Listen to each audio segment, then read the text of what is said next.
principales.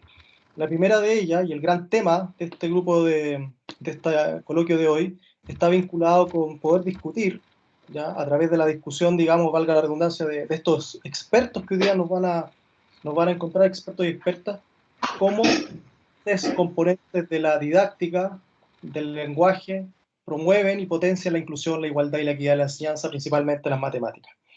La primera ponencia va a estar a cargo de, que ya lo pueden ver en pantalla, del doctor Pesa, él a la Universidad de... buscando acá. Hay un micrófono, Francisco, no sé si tú lo Sí, puedes... voy a silenciarlo, no te preocupes. Ya está. Perfecto, ahí para que podamos escuchar. Entonces ya les decía que la primera ponencia va a estar a cargo del doctor Marcum Pesa, de Meneses, de la Universidad Federal de Campina Grande, de Brasil, y nos va a exponer ya la ponencia de debate sobre didáctica de las matemáticas para la educación matemática inclusiva. Él es miembro también de los grupos de investigación GPD, y hoy día tenemos la fortuna de que también Marcus se suma al grupo de BEMAT de nuestra facultad, así que un millón de gracias, Marcus, también por aceptar esta invitación, porque para nosotros es un orgullo poder tenerte como experto y sobre todo con tu experticia a nivel también internacional. Nos van a acompañar probablemente más adelante colegas de Colombia, Chile, Brasil, Argentina y España, para diferencias de horario. Y esta primera ponencia va a tener una réplica después a cargo del profesor Francisco, quien es profesor y coordinador de investigación de la carrera de Pedagogía en Educación General Básica de la Universidad Central. Bueno, sin más que decir, solo darle la bienvenida a Marcus, Marcus, que está hoy día con nosotros desde Brasil, y agradecer a todos y a todas que nos están acompañando. Así que bienvenido, Marcus, todo Teams es tuyo. Muchas gracias. Buenas tardes a todas y a todos. Yo me voy a compartir la presentación. Por favor, me avisen si está compartiendo. Muy bien. Sí. Está cargando perfecto. Sí, Solo Marcus, se ve súper bien. lo puedes colocar en pantalla. Bien. Primero, me gustaría agradecerles por invitarme a participar en el segundo coloquio de BEMAT. Es un honor estar aquí con ustedes y discutir un poco sobre la inclusión y la enseñanza de las matemáticas. También me gustaría expresar mi solidaridad con todas las familias que han perdido sus seres queridos debido a la pandemia de COVID. Somos casi 4 millones en todo el mundo. Honestamente, es un momento que nunca pensé que atravesaríamos, habiendo avanzado tanto en la medicina y en la ciencia. Pero aquí están mis más sinceros sentimientos hacia todos los que han perdido a personas importantes en su vida. Bien, antes de comenzar la presentación en sí, quiero aclarar mi lugar como investigador. Creo que es importante para que tengan una idea de lo que pienso y hago para entender mi posición. Soy licenciada en matemáticas y siempre he tenido en la aula como objeto de estudio. Creo que entender cómo funciona este ecosistema, la aula, que yo hablo como un ecosistema porque tiene una funcionalidad propia, es fundamental para poder realizar cualquier intervención pedagógica. En ese sentido, orienté mis estudios hacia la didáctica de las matemáticas y los fenómenos didácticos que ocurren durante una clase. Sin embargo, me di cuenta de que la didáctica está dirigida a un alumno genérico, idealizado por las necesidades del profesor y no a un sujeto epistémico real que tiene características y necesidades distintas. Cuando comencé a estudiar la inclusión, me di cuenta también de que acercarme a este sujeto epistémico sería fundamental para construir mis clases. Sin esta reflexión, me quedaría lejos de la posibilidad de ayudar a mis alumnos a construir su conocimiento, sus conceptos, todo lo más que es necesario la formación del profesor. En ese sentido, he buscado este sujeto epistémico para construir relaciones entre las teorías de la didáctica y la actividad docente. Hoy intentaré presentar una de las teorías de la didáctica de la matemática y establecer un paralelo con la inclusión. Creo que no traeré nada de muy nuevo, pero espero poder promover la reflexión y el debate sobre nuestra práctica docente. Bueno, quiero empezar a hablar de la didáctica de las matemáticas, por la conciencia de que la enseñanza de las matemáticas necesitaba una revisión, es bastante antigua, por lo que los debates sobre el tema tienen una larga trayectoria histórica que a lo largo de los siglos brindó diferentes formas de concebir esta enseñanza. Al final de la segunda década del siglo XXI, uno de los campos científicos que representan los esfuerzos por comprender los fenómenos que suceden dentro de la aula, de la clase, en relación a los procesos de enseñanza y aprendizaje de las matemáticas, la didáctica de las matemáticas. Conforme muchos pesquisadores franceses de otros países establecieron. Las teorías establecidas por los educadores matemáticos franceses son conocidas mundialmente, discutidas, complementadas, rechazadas, siendo en Brasil uno de los principales nichos en el que se estudian tales teorías, construyendo el soporte de numerosas investigaciones académicas. Las primeras investigaciones específicas yo presento acá con Brousseau, la teoría de las situaciones didácticas, el contrato didáctico y obstáculos epistemológicos.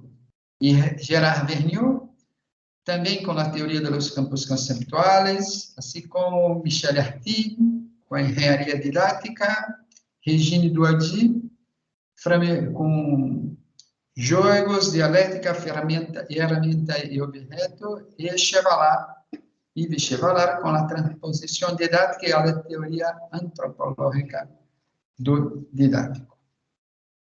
Bien. En otra presentación intentaré centrarme en la teoría de las situaciones didácticas de Brousseau, que a partir de ahora yo solo voy a hablar TSD, porque para no ficar repitiendo el tiempo todo teoría de la situación didáctica. Bien, la teoría del aprendizaje de la TSD es la perspectiva piagetiana del constructivismo. En ese sentido, el alumno es un sujeto activo en el proceso de construcción de sus conocimientos.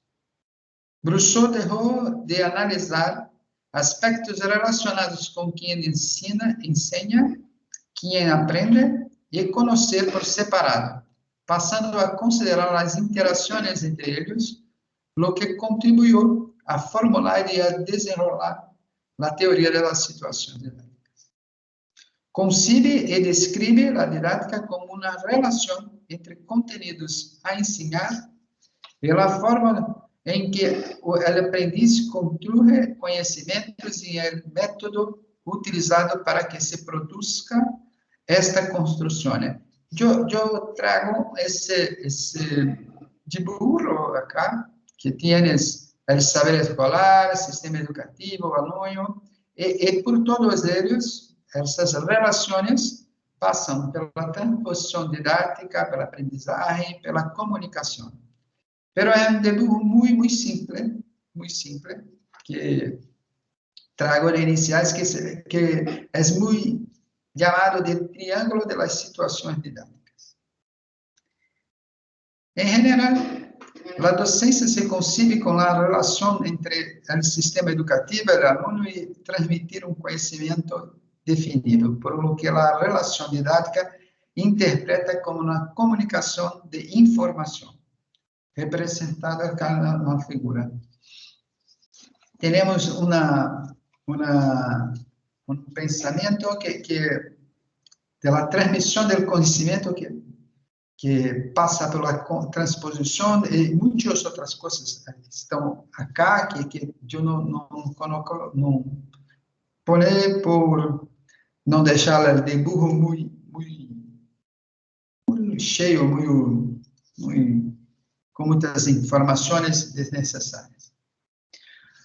Una situación se ha denominado modelo de interacción de un sujeto con un determinado medio que determina un determinado conocimiento. Algunas de las situaciones requieren la adquisición previa de todos los conocimientos y esquemas necesarios, pero otras ofrecen al sujeto la posibilidad de construir nuevos conocimientos por sí mismo en el proceso de génesis artificial. La búsqueda de las condiciones necesarias para producir aprendizajes llevó a Rousseau a desenvolver la noción de ingeniería didáctica como metodología de investigación y como producción de situaciones didácticas.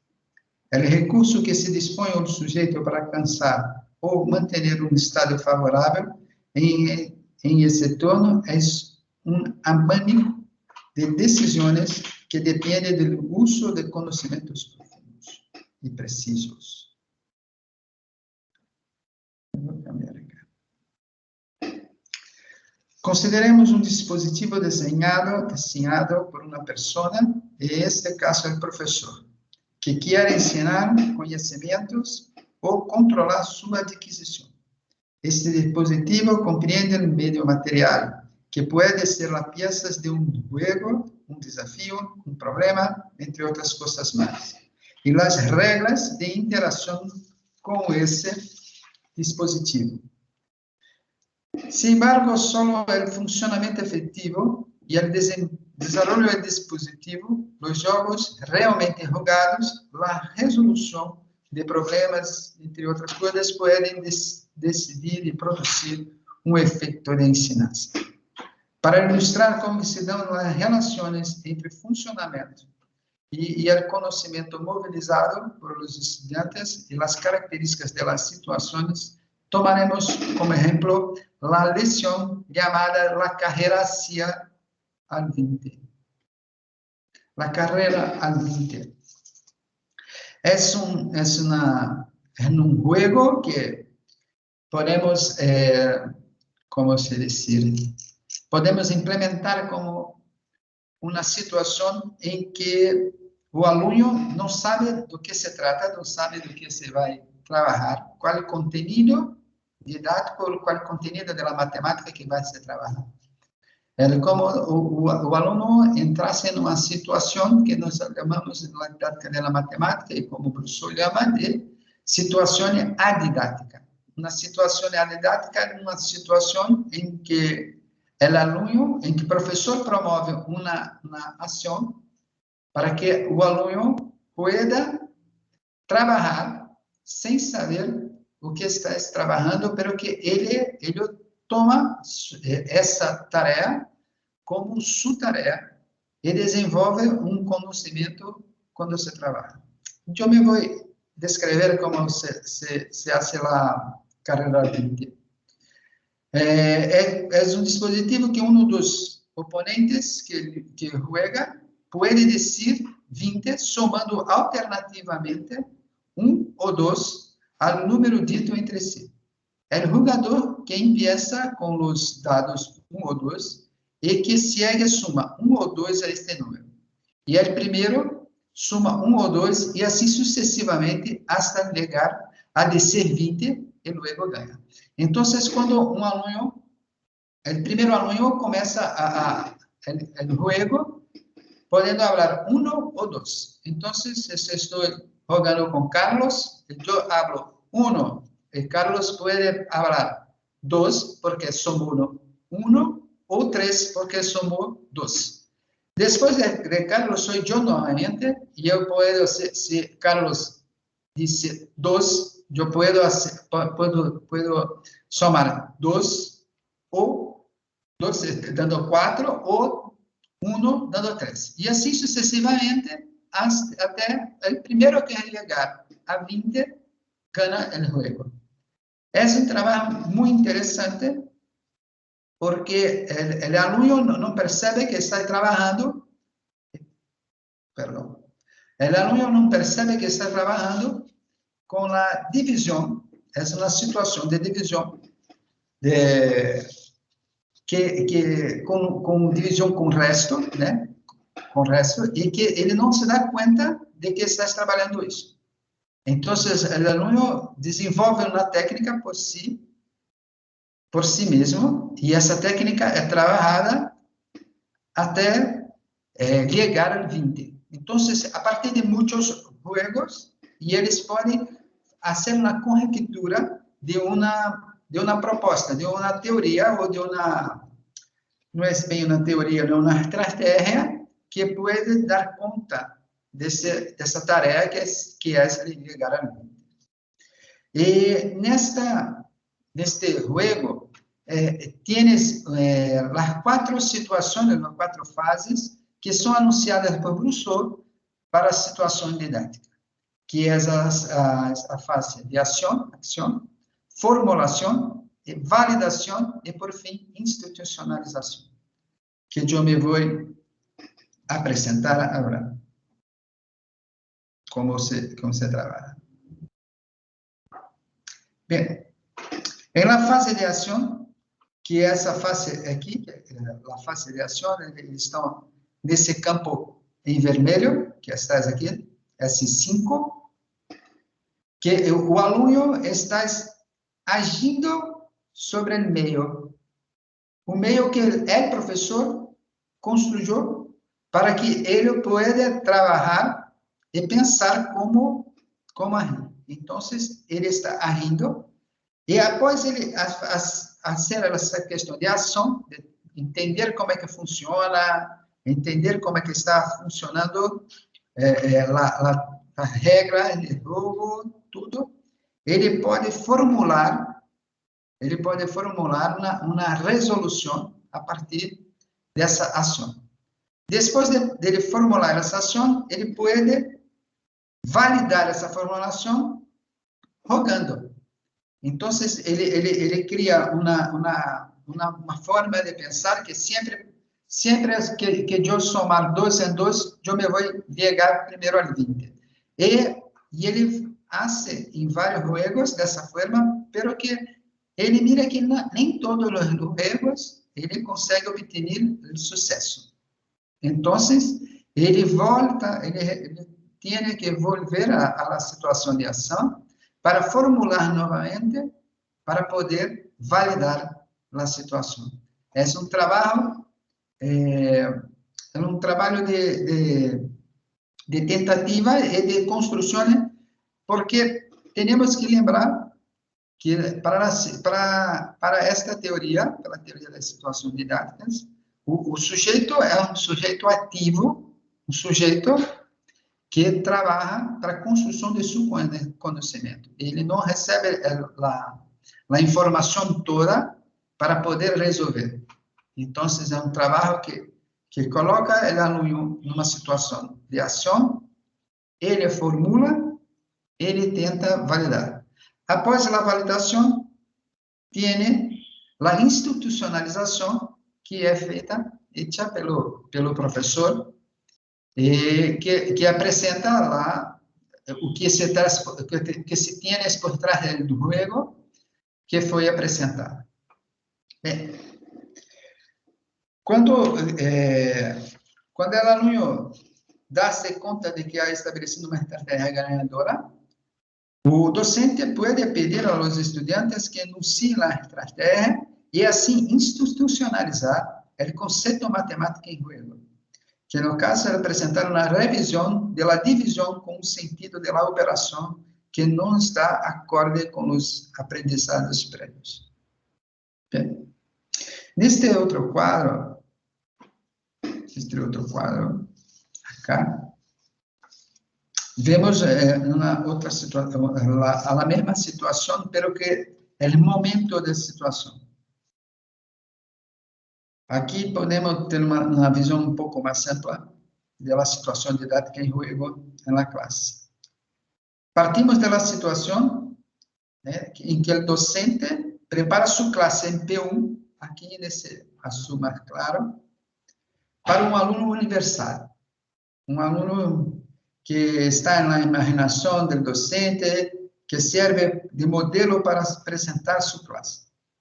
Este primer momento lo podemos describir con una situación metadidáctica, en que la está construyendo una situación didáctica. Entonces, en esta situación en que el profesor piensa su trabajo, su clase, y cuál es la estrategia que él va a trabajar, toma sus decisiones para decidir cuál proyecto de trabajo que tiene en su clase.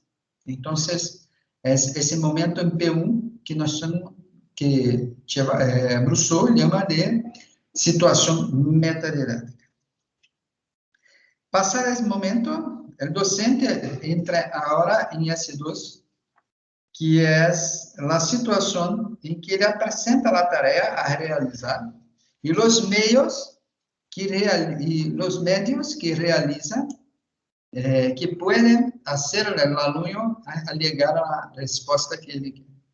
En ese momento, el profesor interactúa con un alumno genérico de la clase, o sea, él trabaja con todos los alumnos, sin su diferencia, sin su necesidad específica, y él actúa con ellos de una manera grande. Él explica todo el trabajo a todos los alumnos. Bom, não é, esse agora já é um aluno real, pero que não é um aluno direcionado, não é um aluno epistemológico que tem suas características particulares. Então, nós temos que pensar que quando nós preparamos nossa classe, preparamos para um aluno genérico, e isso é uma coisa que temos que pensar um pouco, porque nuestros alumnos no son esos alumnos genéricos. Nuestros alumnos son alumnos reales, epistémicos, que tienen dificultad, necesidad completamente diferentes.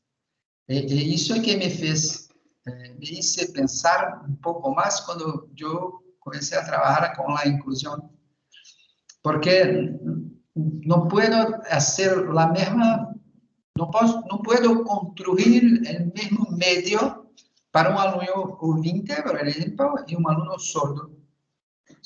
Yo tengo que construir un medio diferente para los dos. Y también para los otros alumnos, que todos los alumnos tienen una cierta necesidad especial de aprendizaje. No solo alumnos surdos, ciegos,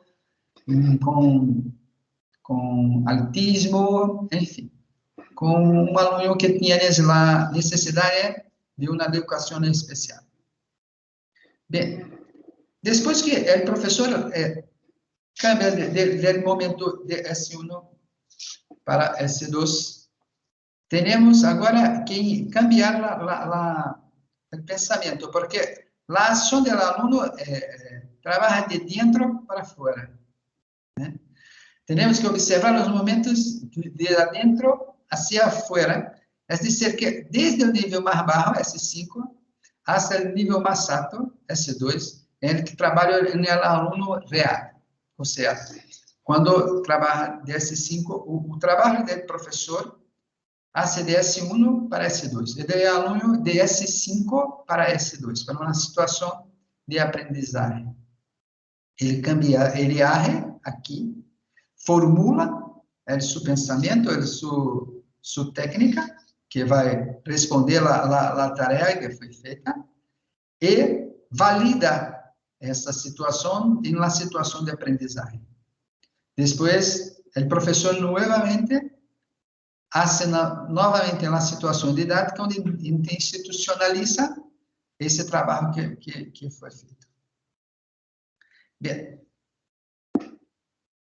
Cuando nosotros volvemos a la situación de aprendizaje en LC2, sin embargo, ahora el docente asegurará la consistencia de los modelos construídos, eliminando sus contradições. Para ele, se necessita um trabalho teórico que otorgue a certos conhecimentos o estado cultural indispensável do conhecimento. Este momento caracteriza a fase de institucionalização. Então, o professor institucionaliza nesse momento.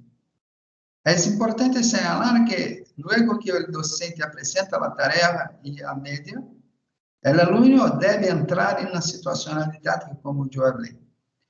Não pode, nesse momento em que o aluno entra em uma situação adidática, o professor não pode, nós miramos acá que o professor não participa desse momento. Porque se o professor participar em algum momento acá, ele avança algumas informações que fazem com que o aluno não pense por si próprio, não construa seu conhecimento por si próprio. E quando o professor age antes de seu momento, ele faz com que o aluno não entenda ou faça as coisas repetidas, ou seja, simplesmente copia o que o professor faz e não aprende, não há uma aprendizagem efetiva, uma aprendizagem que eu garanta que houve uma construção de conhecimento. Bem, é importante refletirmos sobre isso, porque em muitas classes, espero que acá em Brasil, eu não conheço como funciona a classe em Chile, pero que acá em Brasil e outros países que eu já visitei, o problema é o mesmo. O professor antecipa a resposta para os alunos e os alunos quedam a esperar a resposta do professor. E isso faz com que a construção de conhecimento não se construa, não se efetive. Então, é importante refletirmos sobre isso. Um outro exemplo que é um pouquinho mais próximo ou acerca de la matemática, é um trabalho que a tarefa de rompecabezas, que é de Brousseau, também, de sua tese de doutoramento de Brousseau, que ele trabalha com rompecabezas. Ele faz o seguinte, ele pede a um aluno que deve agrandar o rompecabezas com a seguinte guia do professor. Cada lado que mida 4 centímetros se converterá em 7 centímetros. Com isto, cada aluno toma uma peça e agranda, luego regressa para tentar armar um novo rompecabezas agrandado. Neste momento de ressamblagem, os estudantes validam suas estratégias e de expansão foram corretas. Os estudantes não têm claro que terão que mobilizar conhecimentos de proporcionalidade, por lo que se caracteriza por uma situação didática. Então, eu me vou explicar um pouquinho. Mira, o professor Brousseau, o que ele disse em sua classe? Ele separou alunos em grupos de 7, porque el rompecabezas tem 7 peças. Então, ele separou os alunos em grupos de 7 alunos, e cada aluno pegou uma peça para si. Então, a peça A quedou com um aluno, B com outro, C com outro, D com outro, F, C. Pronto. Então, cada aluno regressou a sua bancada, sua mesa, e trabalhou de agrandar a peça conforme a orientação que o professor lhe passou. Então, cada lado que tienes 4 passa a ter agora 7. Ou seja, ele quer agrandar el rompecabezas. Entonces, o aluno leva para sua mesa e vai começar a trabalhar, a fazer a nova peça, e ele pode fazer lá, e esse é um momento de ação, e ele pode começar a formular seu pensamento pensando da seguinte forma: bom, se tenho 4 e passa a ser 7, basta que eu some ou adicione 3 a cada lado. Então, esse lado que mide 4 passa a medir 7, este que mide 9 passa a medir com 3, 12.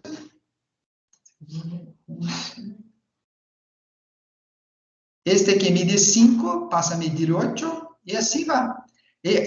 Ou seja, ele não pensa em la proporcionalidade. Então, ele construi uma formulação, ele faz uma formulação, faz sua peça e depois regressa para tentar montar novamente o rompecabezas com outros alunos que levaram para sua mesa. Quando tentam recompor esse rompecabezas, miram que está errado. Ou seja, a formulação que tiveram durante a validação não validou. Então, eles regressam a sua mesa e vão pensar na outra forma de construir a peça de rompecabezas. Ou seja, a própria tarefa pode validar a situação, a aprendizagem que foi feita. Porque o próprio aluno pode fazer a forma que vai pensar para construir suas peças. Então, a própria tarefa valida a atividade que foi proposta. Então, é um trabalho muito interessante em que o professor não pode fazer avanço. Se caso o professor informe, aqui há um erro, tienes que fazer a proporcionalidade de 75%, quando se tienes 4, se vai a dir 3, então tienes um acréscimo de 75%. Se o professor antecipar a resposta, de nada vale a situação didática que é proposta. Porque a situação é uma situação que o aluno tem que formular, agir primeiro, depois formular sua estratégia e depois fazer a validação com seus amigos, seus colegas, com outros alunos, para saber se deu certo. Essa é a tarefa e o trabalho que Brousseau propõe na situação didática. Então, esse rompecabezas eu creio que seja um bom exemplo da situação didática. Bom.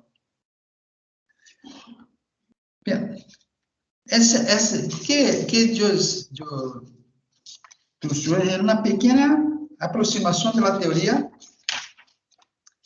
e apesar de ser pequena, podemos ver alguns impactos em lado prática docência da docente e a importância da compreensão para trabalhar com os estudantes que necessitam educação, na educação especial, porque é claro que temos que construir um meio que seja adequado, que se adeque ao aluno e sua necessidade. O docente deve ser consciente da construção de um meio que seja possível e factível para os estudantes nesta modalidade. Pensar em situações em las que todos puedan interactuar e possibilitar a integração dos estudantes, entendendo suas condições e restrições. Depois de todo, a inclusão não é um processo que involucra só a um lado, sino que abarca ambos sentidos. A convivência e a diversidade pode proporcionar a gestão das diferenças na aprendizagem das relações interpessoais, aspecto básico da democracia e da cidadania. Hay otros conceptos en los que hemos trabajado juntos con la TSD, en cursos de maestría, y doctorado, como la transposición didáctica. Tuvimos dos trabajos realizados desde la perspectiva del distanciamiento del conocimiento que se presenta en las aulas inclusivas. Uno con la inclusión de estudiantes ciegos y otro con estudiantes sordos. En ambos trabajos, notamos una brecha entre el conocimiento que se presenta a los estudiantes regulares, que vamos a llamar estudiantes regulares, que no necesitan de una educativa especial, y los estudiantes con las necesidades especiales, de educación especial. Existe una tendencia, aunque inconsciente, del docente a buscar tareas en las que se requiere menor conocimiento, como si fuera una forma de compensar la necesidad de los alumnos.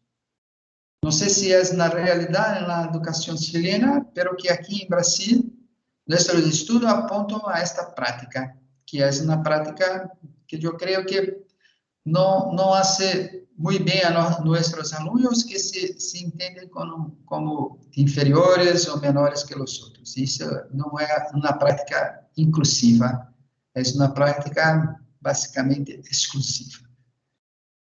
El estudio de las teorías de las didácticas y de las matemáticas nos ha permitido materializar esas discrepancias en la práctica docente, que antes solo se encontraba en un campo de sentido común, y hoy podemos avanzar en esas discusiones en base a la investigación que se ha realizado en esta línea.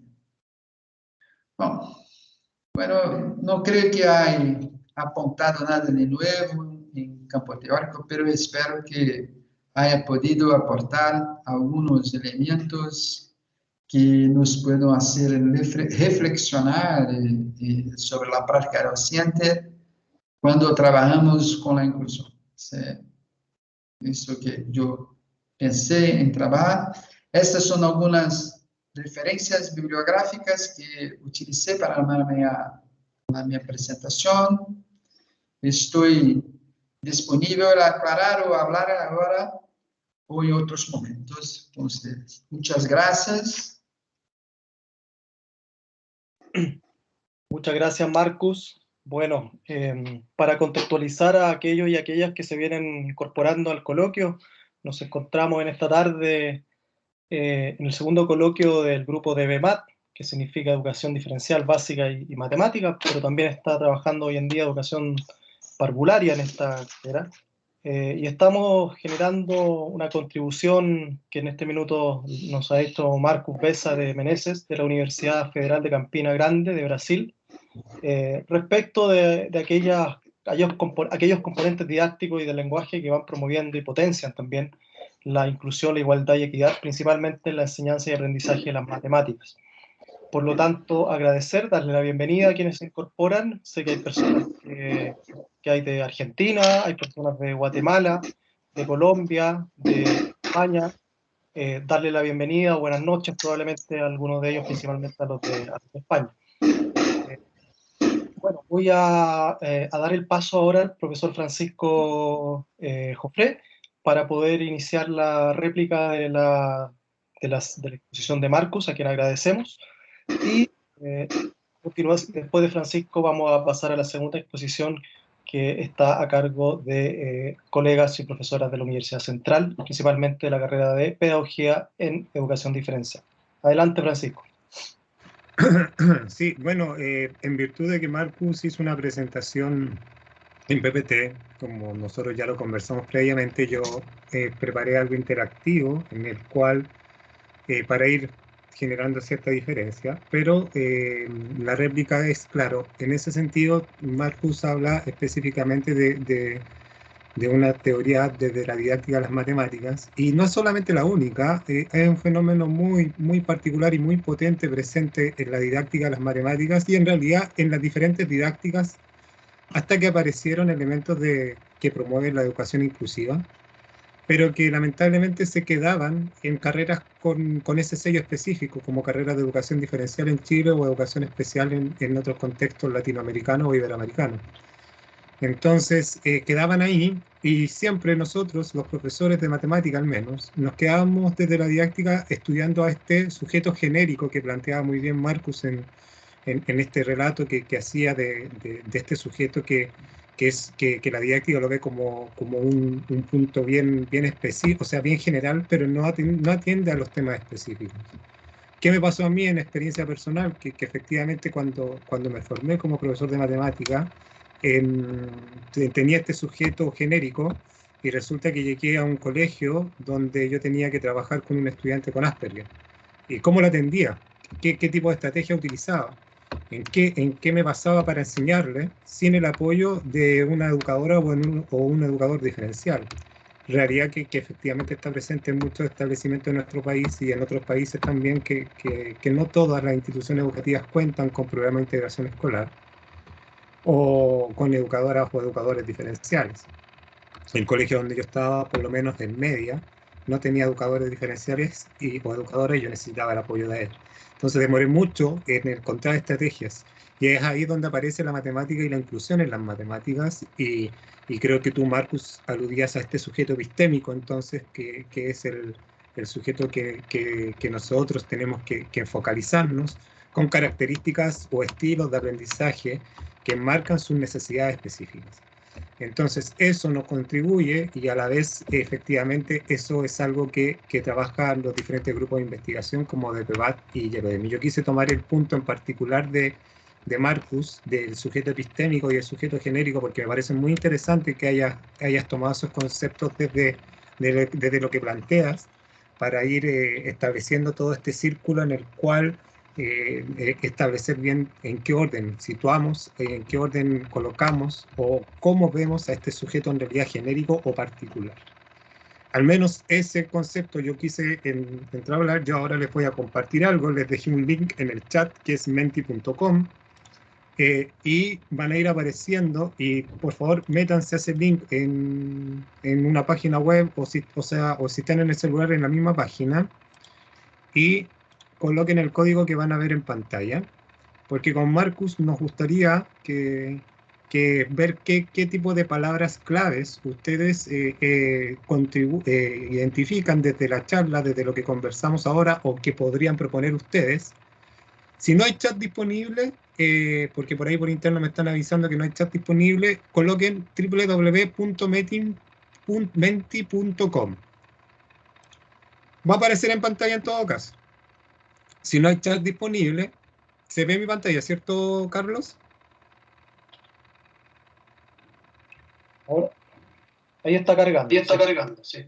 Sí, ya, pues ahí está el link, www.menti.com, y usen ese código, el 82 34 17 30, y van a tener la opción de colocar 3 conceptos que sientan que presentes dentro de la discusión de Marcus, dentro de lo que yo le estoy replicando mientras, y que ustedes sienten que estarían relacionados con una matemática inclusiva. Pero efectivamente, yo mientras sigo, ustedes pueden ir colocando eso en el chat y van a empezar a aparecer estas palabras claves o estas palabras que ustedes van a ir poniendo en la respuesta, van a ir apareciendo aquí en pantalla.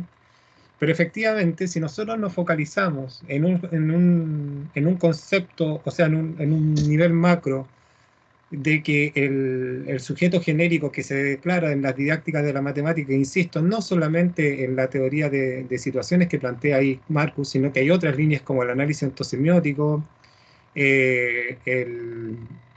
los modos de pensamiento, de análisis de Sierpinka, por ejemplo, que son corrientes didácticas que en realidad no se focalizan tanto en el estudiante, sino cómo el estudiante tiene que transitar.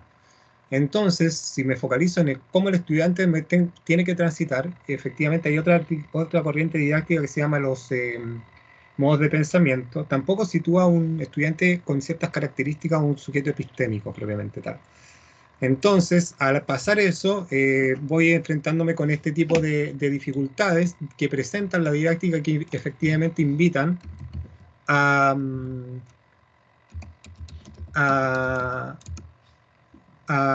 generar discusión sobre cómo puedo promover o cómo puedo desarrollar matemática inclusiva. Vayan escribiendo en el chat, basta que, o sea, en el cuestionario, vamos a probar que todo esto resulte, pero si ustedes salen, abren ese Mentimeter, van a tener 3 opciones.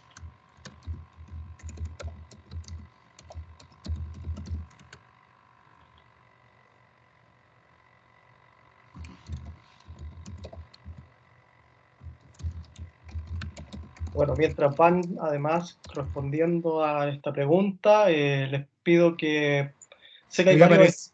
Ahí aparecieron 3, sí, dale Carlos, perdón, sí, y hay varios estudiantes que podrían hacer una pregunta, invitar también a Nancy, a María de Guatemala o a alguien que quiera hacer preguntas ahora, que aproveche este espacio que el mío no es exclusivamente de réplica única, unidireccional, sino que es, dale, que es así, sigue nomás, se dejó de presentar.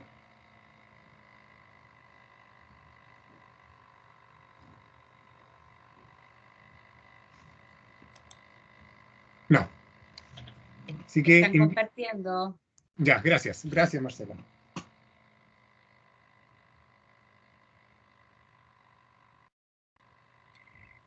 Bueno, ya les decía, entonces, si de alguna manera quieren hacer alguna pregunta, Marcus. Sé que hay varios estudiantes acá que son de primer año, de segundo año, algunos puede que tengan más expertise en matemáticas, puede que algunos conceptos no los puedan todavía conocer, pero aún así aprovechemos esta instancia porque sé que Marcus también es profesor y si hay algún concepto que podría aún generarle inquietud y duda a propósito, por ejemplo, de este triángulo que nos mostró al principio en cuanto a la didáctica de las matemáticas, sobre el saber escolar, el sistema educativo y el alumno o el estudiante, podrían haber conceptos desde ahí que podrían tener alguna inquietud. Por ejemplo, la transposición didáctica y su reciprocidad que existe también entre el saber escolar y el sistema educativo, etc. Así que pueden levantar la manito o pueden encender el micrófono o la cámara también, con la finalidad de que podamos dilucidar aquellas inquietudes que pudiesen ir manifestándose en este momento. Mientras podemos ir viendo que aparecen palabras como colaboración, escucha atenta, derecho, integración, sujeto genérico, exploración. Si alguna de ustedes o alguno está de acuerdo con esas palabras que que han ido apareciendo, pueden volverla a escribir, porque eso significa que están de acuerdo con alguna de ellas y esa palabra va a crecer en tamaño. Esa es la característica fundamental de la interacción del Mentimeter. Y claro, invitar a las personas que están en el coloquio que hagan las preguntas respectivas para no generar un diálogo único entre Marcus y yo.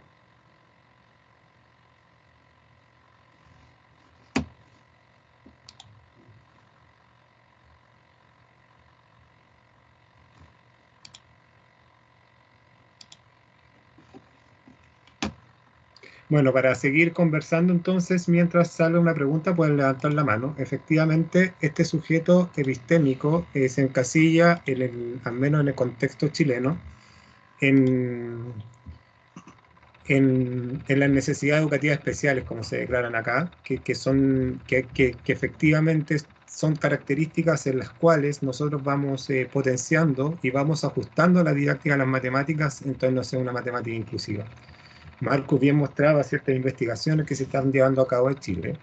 Y por ejemplo, desde España nosotros particularmente trabajamos con un modelo de conocimiento que se llama MTSK, que viene de toda una corriente de análisis de contenido que están en relación con lo que plantean Deborah Boll y Schulman, con el PSK y el MKT, que son conocimiento didáctico y conocimiento matemático. Y este modelo en particular tiene unas dimensiones con respecto a las dimensiones, tiene unos dominios con respecto a todo lo didáctico.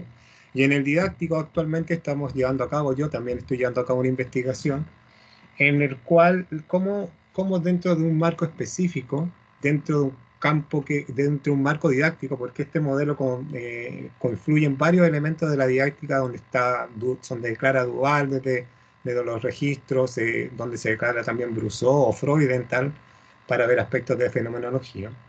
Y donde están enmarcadas las diferentes estrategias y metodologías, es ahí donde nosotros estamos profundizando en el aprendizaje sobre diferentes tipos de estilos de aprendizaje o necesidades para poder enmarcar estrategias o metodologías acordes y ahí ir haciendo crecer un marco que atienda las necesidades educativas especiales.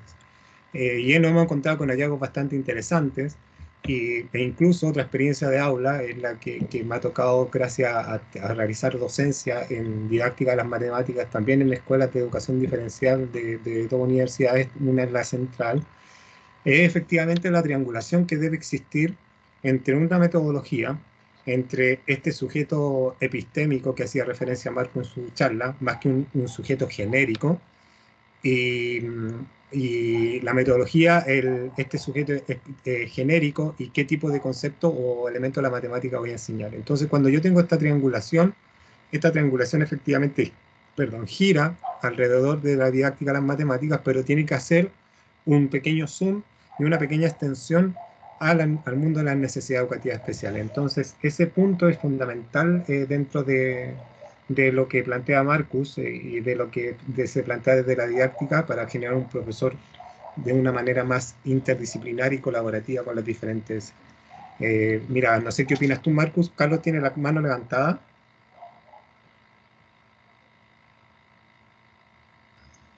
Carlos, ¿puede hablar? Después yo... Marcos, ahora sí. Sí, te iba a hacer una consulta. Hay muchos estudiantes acá que están recién iniciando su formación inicial docente de primero, segundo año, pues de tercero y cuarto, también hay, de cuarto, perdón, de pedagogía y educación general básica y también de educación diferencial. Entonces, hoy día la didáctica desde la inclusión implica trascender más allá, digamos, de lo que siempre hemos comprendido como la didáctica. Hoy día hay que asumir también de que la didáctica representa y abarca aspectos sociales, aspectos de enseñanza-aprendizaje en los cuales los niños y las niñas van a tener, y hoy día logramos comprender que hay distintos estilos de enseñanza y aprendizaje. Desde las matemáticas, desde tu experiencia, sabiendo que siempre la enseñanza y el aprendizaje de la matemática ha sido muy fragmentada y bastante disciplinar, hoy día desde tu experiencia, ¿cómo se conjuga esta matemática más bien inclusiva, pero que al mismo tiempo tiene un componente didáctico, ¿ya? Para hacer que las matemáticas respondan a los distintos estilos de aprendizaje que hoy día existen, digamos, en el sistema escolar, yo diría que en todo el mundo, digamos, ¿ya? Bien.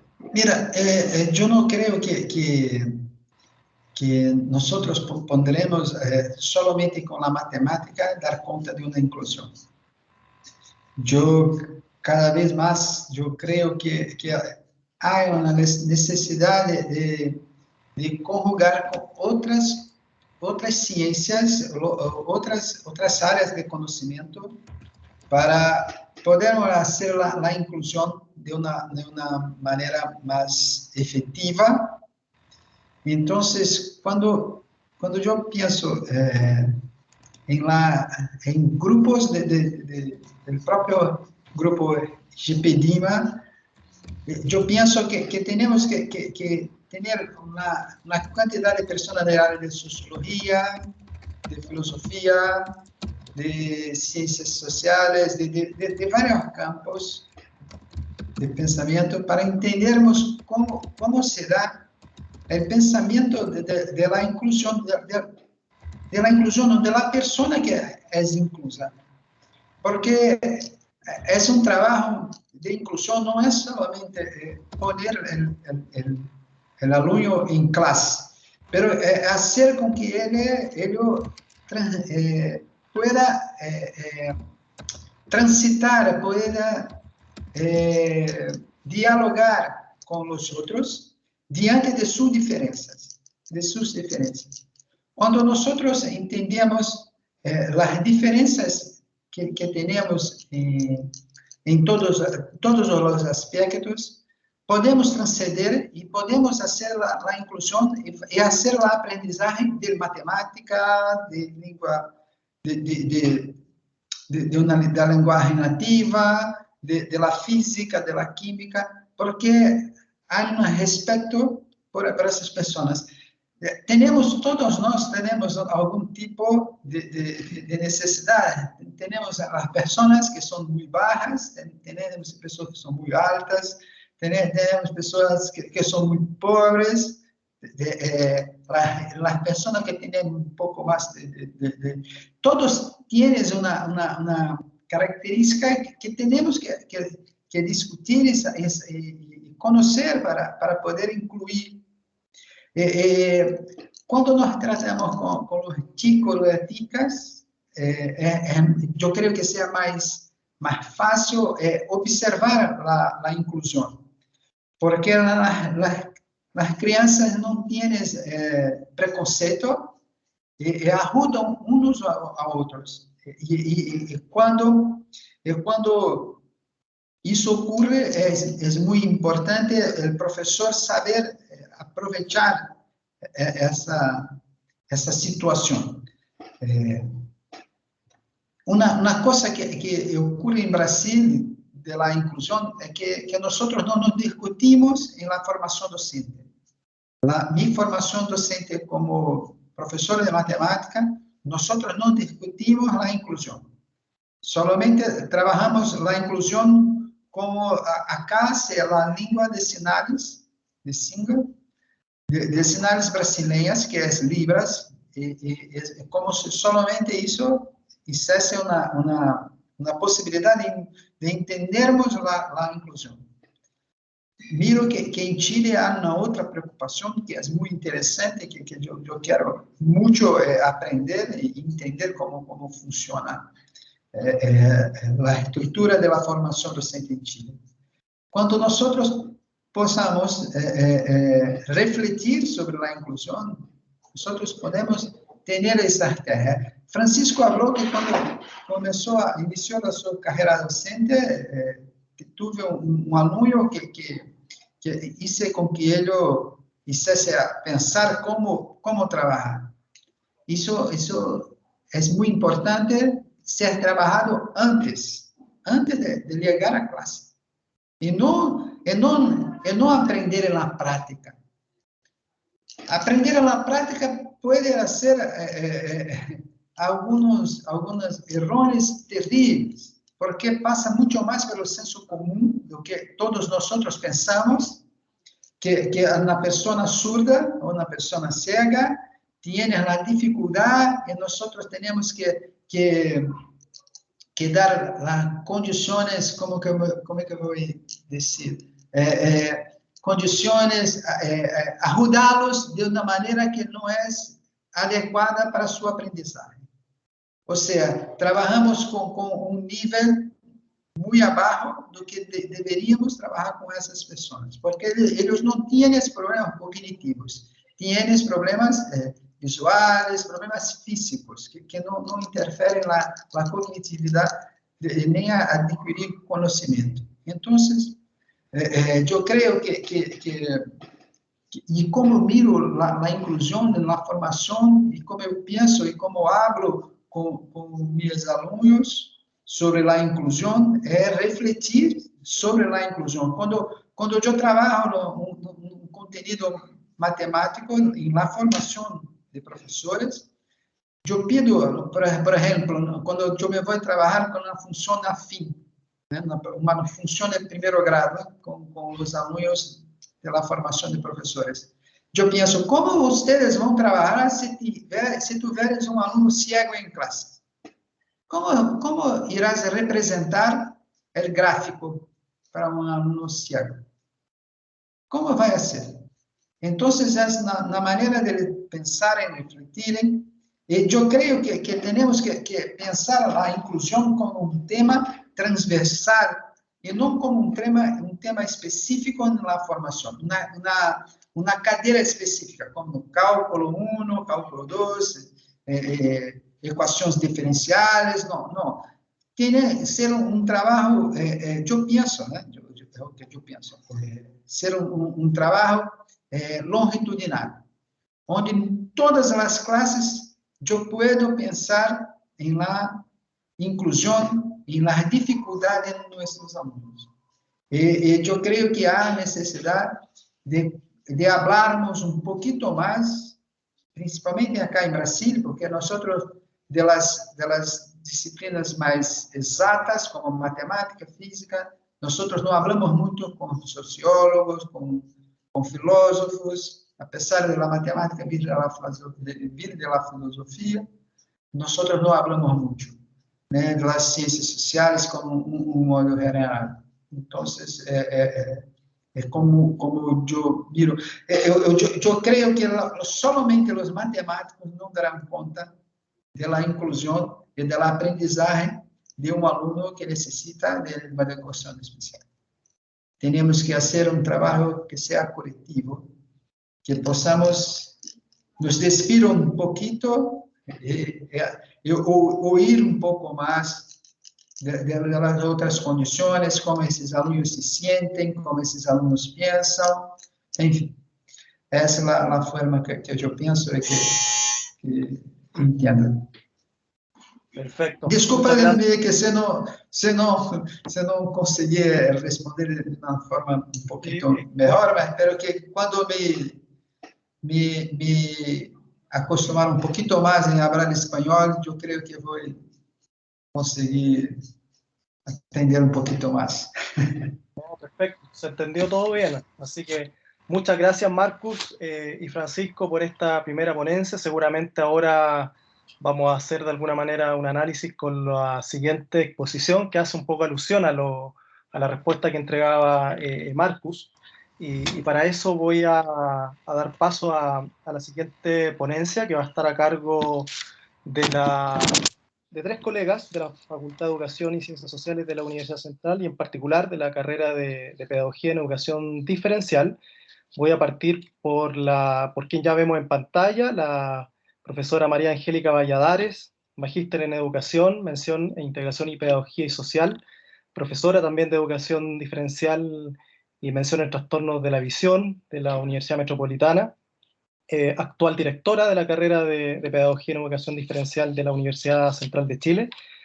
También vemos en pantalla a la profesora Marcela Betancourt Sáez, doctora en Educación de la Universidad Federal Fluminense de Río de Janeiro, magíster en Educación también, mención en Didáctica e Innovación Pedagógica, y licenciada en Educación y profesora de castellano. Y también a la profesora Mariela Norambuena Carrasco, magíster en Educación, mención en Integración Pedagógica y Social, licenciada en Educación y profesora de Educación Diferencial. Ya las tres colegas son pertenecientes a la carrera que ya les mencioné, y la exposición que nos van a presentar y que vamos a también a analizar y compartir después, para que vayan registrando sus preguntas, hace alusión con la deconstrucción, digamos, de realidades, ya la necesidad de instalar un lenguaje inclusivo en espacios colectivos. Así que muchas gracias, María Angélica, Marcela y Mariela, por estar aquí en este último coloquio, digamos, de este grupo que estamos conformando entre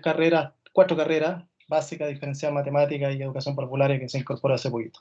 Así que bienvenida, María Angélica, Marcela y Mariela. Sí, muchas gracias, Carlos, por esa presentación. Gracias, Francisco, también. Oye, nosotros estamos súper contentos de ser parte de este grupo, de todas maneras, de cómo ha ido creciendo, de cómo ha ido generando harta interés, harta expectativa. Hemos estado ahí también siendo testigos de cómo los estudiantes empiezan a solicitar incorporarse, así que de verdad que yo creo que es un tremendo mérito y un camino que está partiendo, así que con una muy buena expectativas y proyecciones, así que agradecerles primero por eso. Oye, y bueno, precisamente creo que el tema que nosotros hoy día queremos compartir viene bastante de la mano de las discusiones que estaban haciendo, así que me parece que es muy complementario, ¿verdad? Para que vayamos integrando también otros elementos y podamos seguir haciendo este camino, ¿no? Porque finalmente estamos todos construyendo también, deconstruyendo y también en el fondo generando un trabajo muy colaborativo. Así que vamos a partir. Mariela, no sé si es posible que tú inicies la presentación. Ya, voy a verlo. Buenas tardes, ¿cómo están todos? Vamos a ver si no tenemos problema. Vamos a compartir Bueno, una breve presentación con los temas centrales y después, por supuesto, dar el espacio para compartir, intercambiar, así que esperamos hacerlo lo más breve posible para que el foco esté en la discusión. quiero aprovechar de invitar a los estudiantes que están acá incorporándose, a los colegas y colegas también, que quieran hacer alguna pregunta. Yo sé que están en receso esta semana, pero creo que es un espacio para poder salirnos un poquito también de lo cotidiano, del plan de estudio que semanalmente tienen, de las asignaturas que generalmente van teniendo durante la semana, y podamos compartir y discutir y hacer las preguntas más allá, digamos, de lo que siempre se les solicita a partir de una asignatura. Así que aprovechemos este espacio también como una instancia de compartir y de relajarse también un poco. Así que vamos a estar atentos ahí a las preguntas o a levantar la manito cuando lo deseen, chiquillos y chiquillas. Sí, Colegas también. invitarlos, antes que partan, María Angélica, hola Marcela, hola Mariela, a que hagan las preguntas aquí, no por interno, ya, porque la idea es que socialicen. Me tenían un poquito mareado porque por ahí estaban preguntando por interno en vez de preguntar, así que vamos a aprovechar, como bien dices tú, de generar un diálogo genérico con lo que ustedes planteen. Muchas gracias. ¿Pudiste, Mariela, o necesitas ayuda? No puedo. Sí, sabes que estoy con un problema de Teams tremendamente complicado, no puedo compartir. No se preocupen, lo voy a hacer yo. Ok. Perfecto.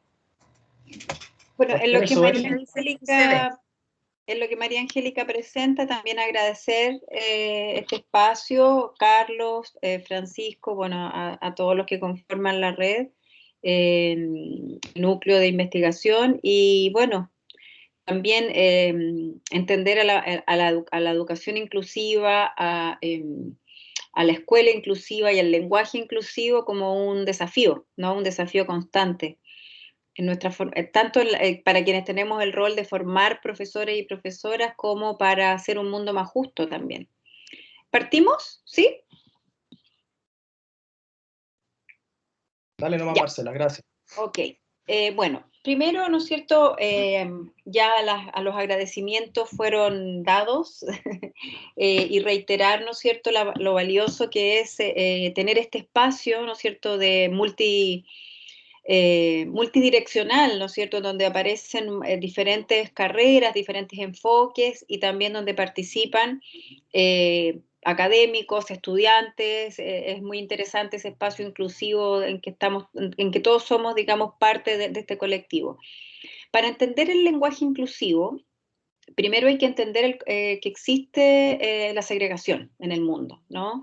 Nosotros vivimos en un mundo segregador, en un mundo donde donde históricamente han existido grupos segregados, ¿no? Y esos grupos segregados han estado, digamos, al alero de una situación compleja social que tiene que ver con un mundo patriarcal, adultocéntrico y absolutamente androcéntrico. ¿Qué quiere decir, digamos, no? Que el patriarcado ha hecho que el mundo se constituya a partir del androcentrismo, que quiere decir que la historia de la humanidad es la historia del hombre, no de la mujer, y no de cualquier hombre. Es de aquel hombre blanco, sin discapacidad, con posibilidades económicas, con acceso a la cultura formal, ¿no es cierto?, porque la cultura es mucho más amplia que la formalidad, y a la educación formal. Esa lógica hegemónica con que se ha constituido la historia de la humanidad ha hecho, ¿no es cierto?, que existan grupos segregados. Primero que todo, las mujeres, ¿no es cierto? Solo por el hecho de constituirse la historia de la humanidad en una historia androcéntrica, quiere decir que el rol de las mujeres en la historia de la humanidad ha sido sencillamente invisibilizado. Por lo tanto, hay un grupo claro, ¿no es cierto?, de segregación que somos las mujeres. Los jóvenes, este patriarcado androcéntrico, ¿no es cierto?, además es adultocéntrico, porque existe, ¿no es cierto?, un patriarca que determina los roles de la comunidad que construye en torno a sí mismo, ¿no? Y los roles, por ejemplo, para la mujer son de pasividad. Para los jóvenes, si es que existe, recordemos que el concepto de juventud es un concepto muy nuevo. Después de la modernidad aparece el concepto de infancia y todavía no aparece el concepto de juventud. Ni hablar, ¿no es cierto?, de, no sé, de los vikingos. Los vikingos a los 11 años los niños ya estaban, ¿no es cierto?, en la guerra, por lo tanto eran adultos, ¿no? Entonces el concepto de juventud, además de ser un concepto nuevo, es un concepto, ¿no es cierto?, que bajo esta lógica androcéntrica, patriarcal, adultocéntrica, es un sujeto que rompe la hegemonía. Y la ruptura de la hegemonía no nos sirve, digamos, para esta lógica, ¿verdad?, segregadora, porque justamente visibiliza aquellos elementos que segregan al otro. Por lo tanto, hay criminalización de la juventud, la vivimos hasta el día de hoy.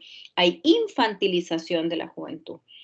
Las personas con discapacidad. Históricamente las personas con discapacidad, en situación de discapacidad, ¿no es cierto?, han sido segregadas de los espacios por ser considerados diferentes. Recordemos que hasta hace poco la lógica, ¿no es cierto?, que existía en los medios de comunicación era persona con capacidad diferente. A nosotros se nos paraban los pelos en educación diferencial cuando escuchábamos persona con capacidad diferente, porque lo primero que nos preguntábamos era diferente a qué, a quién, ¿no? Entonces, diferente, ¿no es cierto?, a esta lógica, ¿no es cierto?, homogenizante de esta cultura, como que ya señalábamos, ¿no es cierto?, es patriarcal, adultocéntrica, androcéntrica, en fin. Los niños y las niñas. Recordemos que todavía existe un movimiento no menor que tiene representación en el Congreso de la Nación, en donde se señala que los niños y las niñas no son sujetos de derecho, son sujetos de protección solamente y no de derecho. Cuando hoy en día entendemos, ¿no es cierto?, que la forma de no segregar a los niños y las niñas está dada, ¿no es cierto?, por considerar los sujetos de derecho. Hay un autor que en este momento no me acuerdo el nombre porque es un nombre muy difícil de pronunciar, un autor sueco, que señala que la mayor representación de que los niños y las niñas han sido segregados en la historia de la humanidad es que luego de la Segunda Guerra Mundial y producto de la cantidad de niños y niñas que sufren, ¿no es cierto?, las barbaridades del Holocausto, y aparecen los derechos de los niños, los derechos de las niñas ni existían, pero los derechos de los niños como una cosa genérica, ningún niño participó en esa creación de derechos. A ningún niño ni ninguna niña se le preguntó qué derechos creía que tenía que tener. Es una lógica totalmente adultocéntrica, entonces nosotros los adultos decidimos que estos son sus derechos y no se les pregunta a nadie. Los inmigrantes, ¿no? Los inmigrantes siempre han sido considerados, ¿verdad?, invasores, que vienen a ocupar espacios, en fin. Por lo tanto, esa lógica que niega la interculturalidad, ni siquiera la multiculturalidad. Ay, perdón, voy a tomar agua. Sí.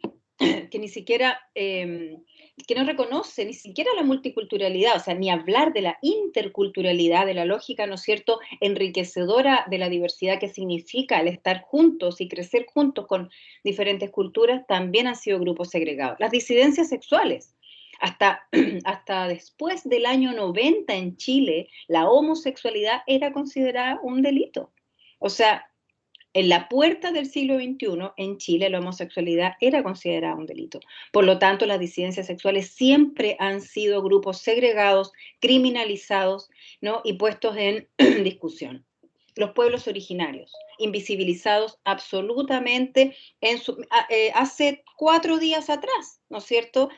Una de las personas que iba a jurar, ¿verdad?, por la Asamblea Constituyente o por la Convención Constituyente, pidió un traductor para Mpudungun, ¿no es cierto? Y se le fue negado hace 4 días atrás. Por lo tanto, los grupos segregados históricamente están ahí. Y hay una cosa importante, no ha sido la sociedad adultocéntrica, androcéntrica y patriarcal la que ha luchado por darles visibilización.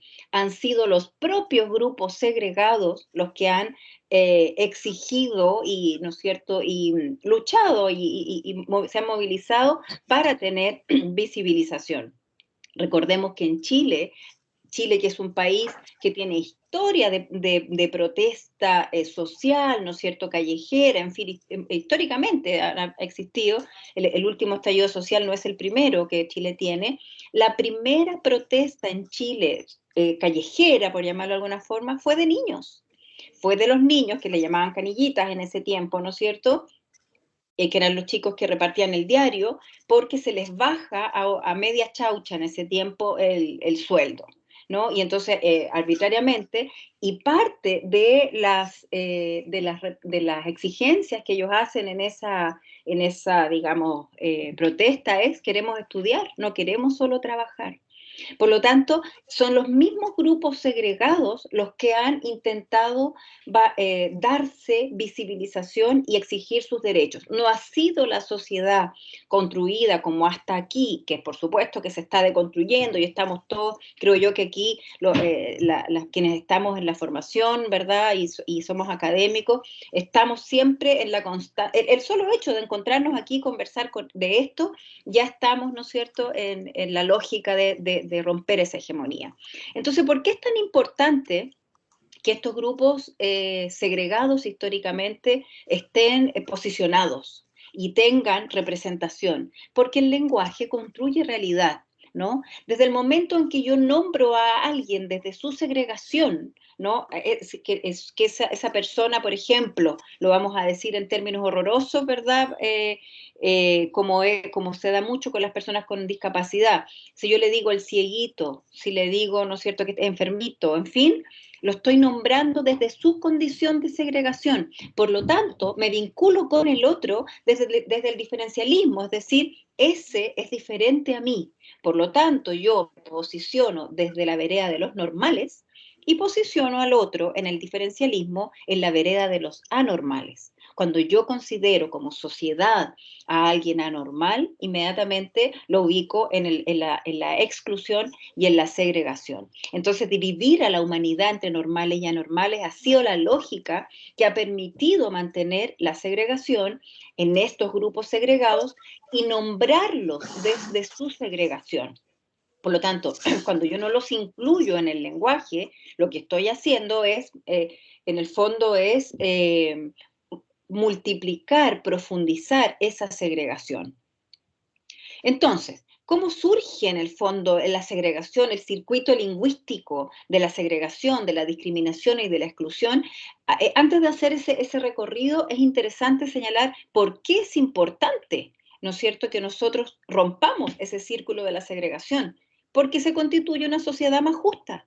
No es antojadizo, ¿no es cierto?, que nosotros queramos decir, bueno, las mujeres necesitamos representación, paridad, en fin, que ser tratadas como individuos sociales con derechos. No es, digamos, no es pataleta de los niños y los jóvenes, no es exigencia absurda de los pueblos originarios o exagerada, ¿no es cierto?, de los pueblos originarios, de los inmigrantes, de personas con discapacidad, en fin. No, es porque la justicia, la justicia social, ¿no es cierto?, es nuestro norte, ¿no? Entonces, cuando nosotros quebramos el eje de la segregación, estamos contribuyendo a un mundo más justo. Y, o sea, no es nada más ni nada menos que eso, o sea, la justicia social. Ya hay un mundo más justo. Entonces, ¿cómo se hace este circuito? ¿No es cierto?, que es un circuito bien, bien espantoso, digamos, pero además muy naturalizado y muy común. Entonces, hay una generalización, una visión simplificada del mundo. El colega brasilero decía el preconcepto. A mí me encanta esa palabra en portugués, ¿no es cierto?, el preconcepto. Es decir, yo antes de conocer nada, ya tengo estratificada a esta persona. Antes ni siquiera de vincularme con esta mujer, yo ya tengo estratificado el rol de la mujer. Antes de vincularme con este joven, yo ya tengo estratificado el rol de este joven. Y eso lo constituyo en el lenguaje, lo nombro como es, ¿no? Y entonces es una visión simplificada, ¿no es cierto?, del mundo, donde no se respetan las diferencias. Somos todos y todas y todes diferentes, ¿no? Y entonces las diferencias entre las personas son lo que enriquece al mundo. Pero sin embargo, en esta lógica, en este recorrido, ¿verdad?, Lo que ocurre es que las diferencias entre las personas van generando acciones discriminatorias porque hay un grupo, ¿no es cierto?, que se posiciona desde la lógica de la normalidad y deja al otro grupo en la anormalidad. Pablo Gentili señala algo muy importante. La segregación es espantosa y la exclusión y la discriminación es espantosa por todos lados. Pero lo más espantoso es que por lo general es una minoría que segrega a una mayoría. Si ustedes se ponen a sumar mujeres, jóvenes, niños, personas con discapacidad, inmigrantes, genotipo físico, bla, bla, bla, bla, en fin, la mayoría está segregado. Y está segregado por una minoría sobrerepresentada, en general en Latinoamérica, por la oligarquía, ¿no es cierto?, que ha constituido o que ha generado, ¿verdad?, cómo se han armado y construido nuestros países, ¿verdad? Y en esa sobrerepresentación, quien está ahí, ¿verdad?, es justamente este hombre blanco, con vinculaciones, ¿no es cierto?, de un tipo, sociales, de otro tipo, en fin. Bueno, entonces aquí se constituye un estereotipo, ¿no? Un estereotipo que a nivel cognitivo yo lo pienso, o sea, pienso cómo es esta persona, este preconcepto, como señalaba el colega brasilero. Entonces surge el prejuicio. El preconcepto justamente es la traducción literal, ¿no? El prejuicio, ¿no? Y el prejuicio ya constituye el área de la emocionalidad. Es decir, yo frente a esto ya no puedo desde la emoción. Y aparece entonces la discriminación arbitraria a nivel conductual, porque yo te excluyo, te dejo fuera, te discrimino, ¿verdad? Lo que significa siempre violencia, ¿no? La segregación es violenta. La segregación implica violentar al otro, su derecho a ser persona, a ser un individuo social con justamente derechos. Y lo que implica, ¿no es cierto?, la exclusión social siempre es violenta. Siempre es violenta. Y hay una, para cerrar, porque se me acabaron mis 15 minutitos, y creo que aquí ya con esto damos paso a lo que viene. Es importante señalar que reconocer las diferencias implica respeto a la diversidad, ¿no? Y la escuela juega un rol fundamental en esa lógica. Implica además justicia social, implica aportar a un mundo más justo y más comprensivo, ¿no? Y hacer explícito el enfoque de derecho. Yo creo que es muy importante el formar a los futuros profesores desde el enfoque de derecho y desde la inclusión. Porque recordemos que la escuela, cuando es creada en la modernidad, surge como una institución segregadora. La escuela se constituye, no es escuela para todos y todas, eso es una lógica del siglo XXI prácticamente, ¿no? Sino que se constituye como un espacio en donde solo pueden ir los hijos de la burguesía, porque la oligarquía ya se educaba en sus casas, ¿no es cierto? Los hijos de la burguesía y los hijos, no las hijas. Y cuando las mujeres patalean y patalean para poder entrar al colegio, se constituye una lógica segregadora tal que existen colegios para hombres, en donde los hombres se dedican, ¿no es cierto?, a aprender filosofía, historia, matemáticas, es decir, para gobernar el mundo, y a las mujeres se les enseña a bordar, a hacer ajuar, a cuidar a las guaguas. Por lo tanto, el aportar, ¿no es cierto?, y con esto termino, a romper la segregación en los futuros profesores, ¿no?, y en la propia escuela, implica aportar a un mundo más justo y a romper esa lógica hegemónica con que fue constituida la escuela, porque la escuela que queremos hoy es una escuela para todas, todos y todes, una escuela realmente inclusiva. Así que de eso María Angélica les va a profundizar. Sí, bien.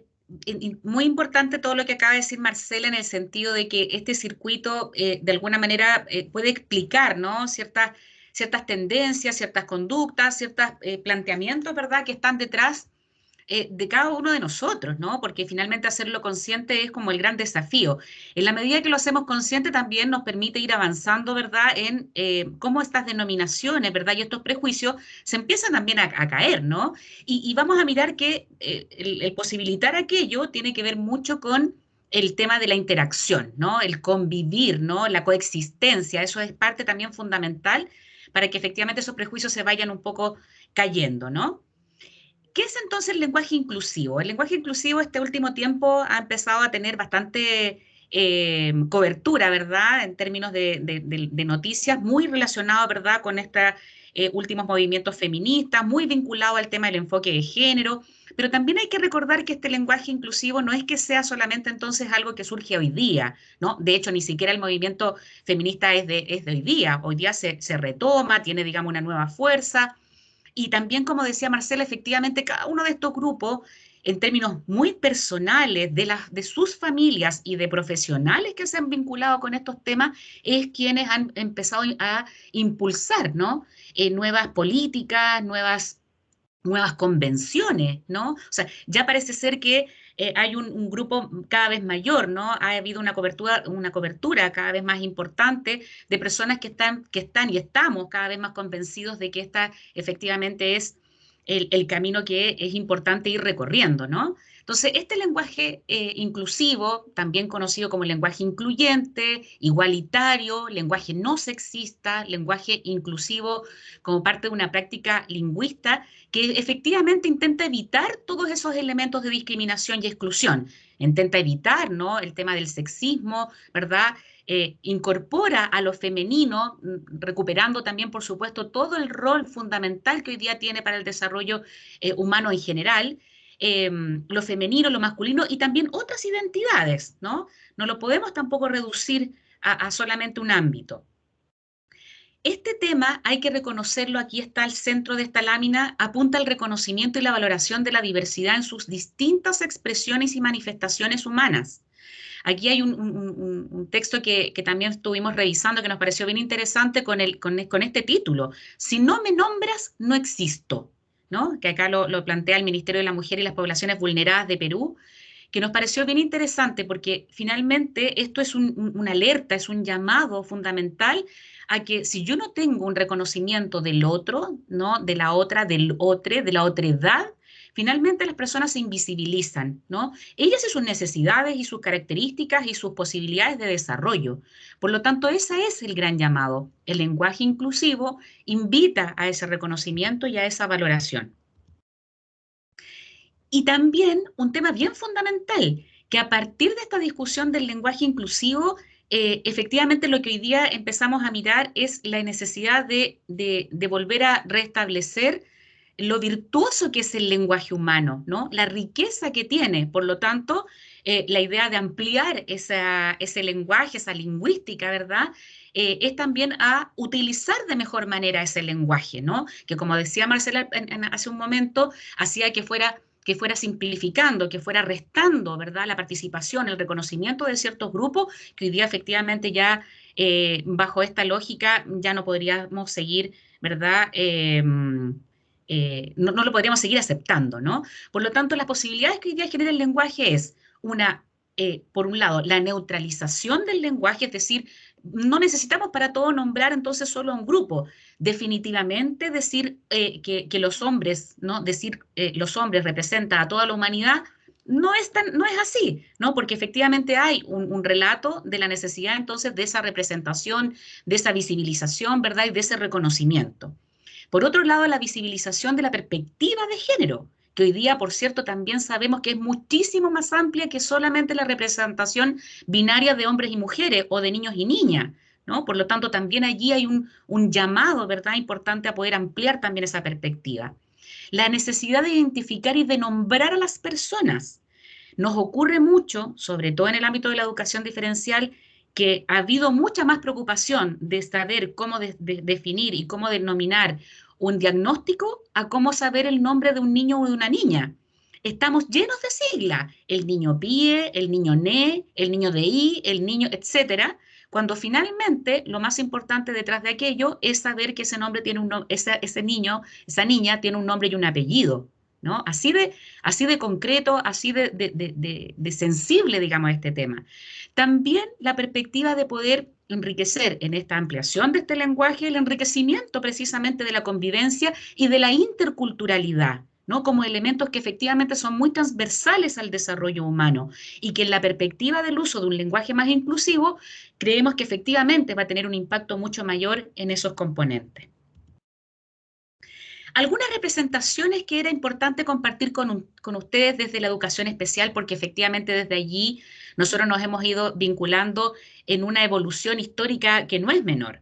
Desde un origen, ¿verdad?, que estuvo muy centrado en la segregación, en una respuesta súper especializada, ¿verdad?, que todavía hoy día tiene cierta representación para estudiantes, ¿verdad?, con determinadas características, fue rompiendo, ¿verdad?, esta lógica. Estamos hablando años 70, años 80, cuando empieza el movimiento de la integración primero, ¿verdad?, para que los chicos fueran a incorporarse a las escuelas regulares, con todo un desafío y restricciones que estuvo colocando, y ojo, todavía también muy presente desde la escuela regular, ¿no? Mucha resistencia, mucho planteamiento tanto de los equipos docentes como de las propias familias, ¿verdad?, que planteaban que incorporar a chicos con discapacidad significaba retroceder en los resultados académicos, que significaba, por ejemplo, casi contagiar el tema de un aprendizaje más lento, etcétera. Una instalación, ¿verdad?, de ideas preconcebidas que hacían, ¿verdad?, negar la posibilidad del acceso a la educación, ¿verdad?, y de convivir en espacios comunes, ¿no? La historia entonces nos ha mostrado, ¿verdad?, que ese proceso, ese trabajo que se estuvo realizando a partir del movimiento de integración, claramente, ¿verdad?, también estuvo mediado por un sinfín de conflictos, de tensiones, ¿verdad?, y de debates al respecto. Fuimos avanzando efectivamente, ¿no?, pero desde la perspectiva de la segregación original, de niños, niñas, jóvenes y adultos con discapacidad, efectivamente también ha tenido no solamente un relato en términos de las experiencias, ¿no?, de una menor y mayor integración en un momento y hoy día con perspectivas más inclusivas, sino que también una perspectiva donde el propio concepto de discapacidad ha ido modificándose, ¿verdad? Hoy día desde una perspectiva mucho más social, ¿verdad? Abandonando estos enfoques, ¿verdad?, que estaban situando o que relevaban mayormente una condición asociada a la deficiencia, a la salud, a la enfermedad, al padecimiento, ¿no? Hasta hoy día nosotros vemos, por ejemplo, noticias, ¿verdad?, reportajes donde hablan, entonces, el chico Down que padece de Down, que padece de discapacidad, ¿no? Entonces, esa persona que sufre, ¿verdad?, que está mediada un poco por la lástima, son situaciones que efectivamente esperaríamos decir que se han ido abandonando. Mucho de eso todavía tiene un rezago importante en nuestra sociedad, pero es finalmente como ha ido evolucionando. Aquí también hay dos elementos que son importantes de considerar, ¿no?, que están aquí en este paréntesis, la condición y la situación. Efectivamente, la perspectiva de la discapacidad, hoy día desde un rol mucho más social, más activo, más protagónico, efectivamente no desconoce que hay una condición original que está asociada, ¿verdad?, a un componente estructural, ¿verdad?, de la biología humana, por supuesto, asociada a la salud humana, ¿no? Sin embargo, esa situación hoy día, ¿verdad?, esa condición más bien, está mediada por cómo esta persona enfrenta determinados contextos y cómo son los contextos los que finalmente van discapacitando a la persona. Si hay un contexto más favorable, ¿verdad?, con mayores apoyos, con mayor consideración, ¿verdad?, a los ajustes razonables que hoy día se interpela a través de las convenciones y a través de la ley que tenemos en nuestro país, efectivamente esa discapacidad empieza a desaparecer y lo que empieza a visibilizarse son efectivamente las capacidades, ¿verdad?, y las potencialidades que tienen las personas.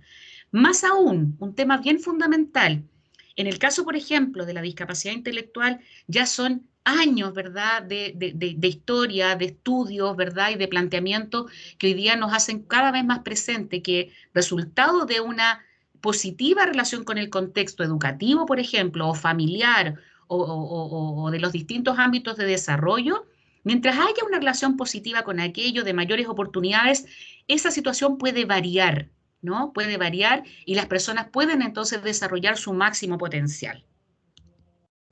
También es importante mirar la perspectiva de lo que hoy día se entiende en el ámbito de la educación especial como cómo hemos ido avanzando desde una perspectiva, como decíamos, de las deficiencias a una perspectiva que hoy día releva el contexto y también el currículum escolar, ¿no?, desde la perspectiva de las necesidades educativas especiales. Son necesidades educativas todas las necesidades que tienen los escolares para poder alcanzar los objetivos de aprendizaje.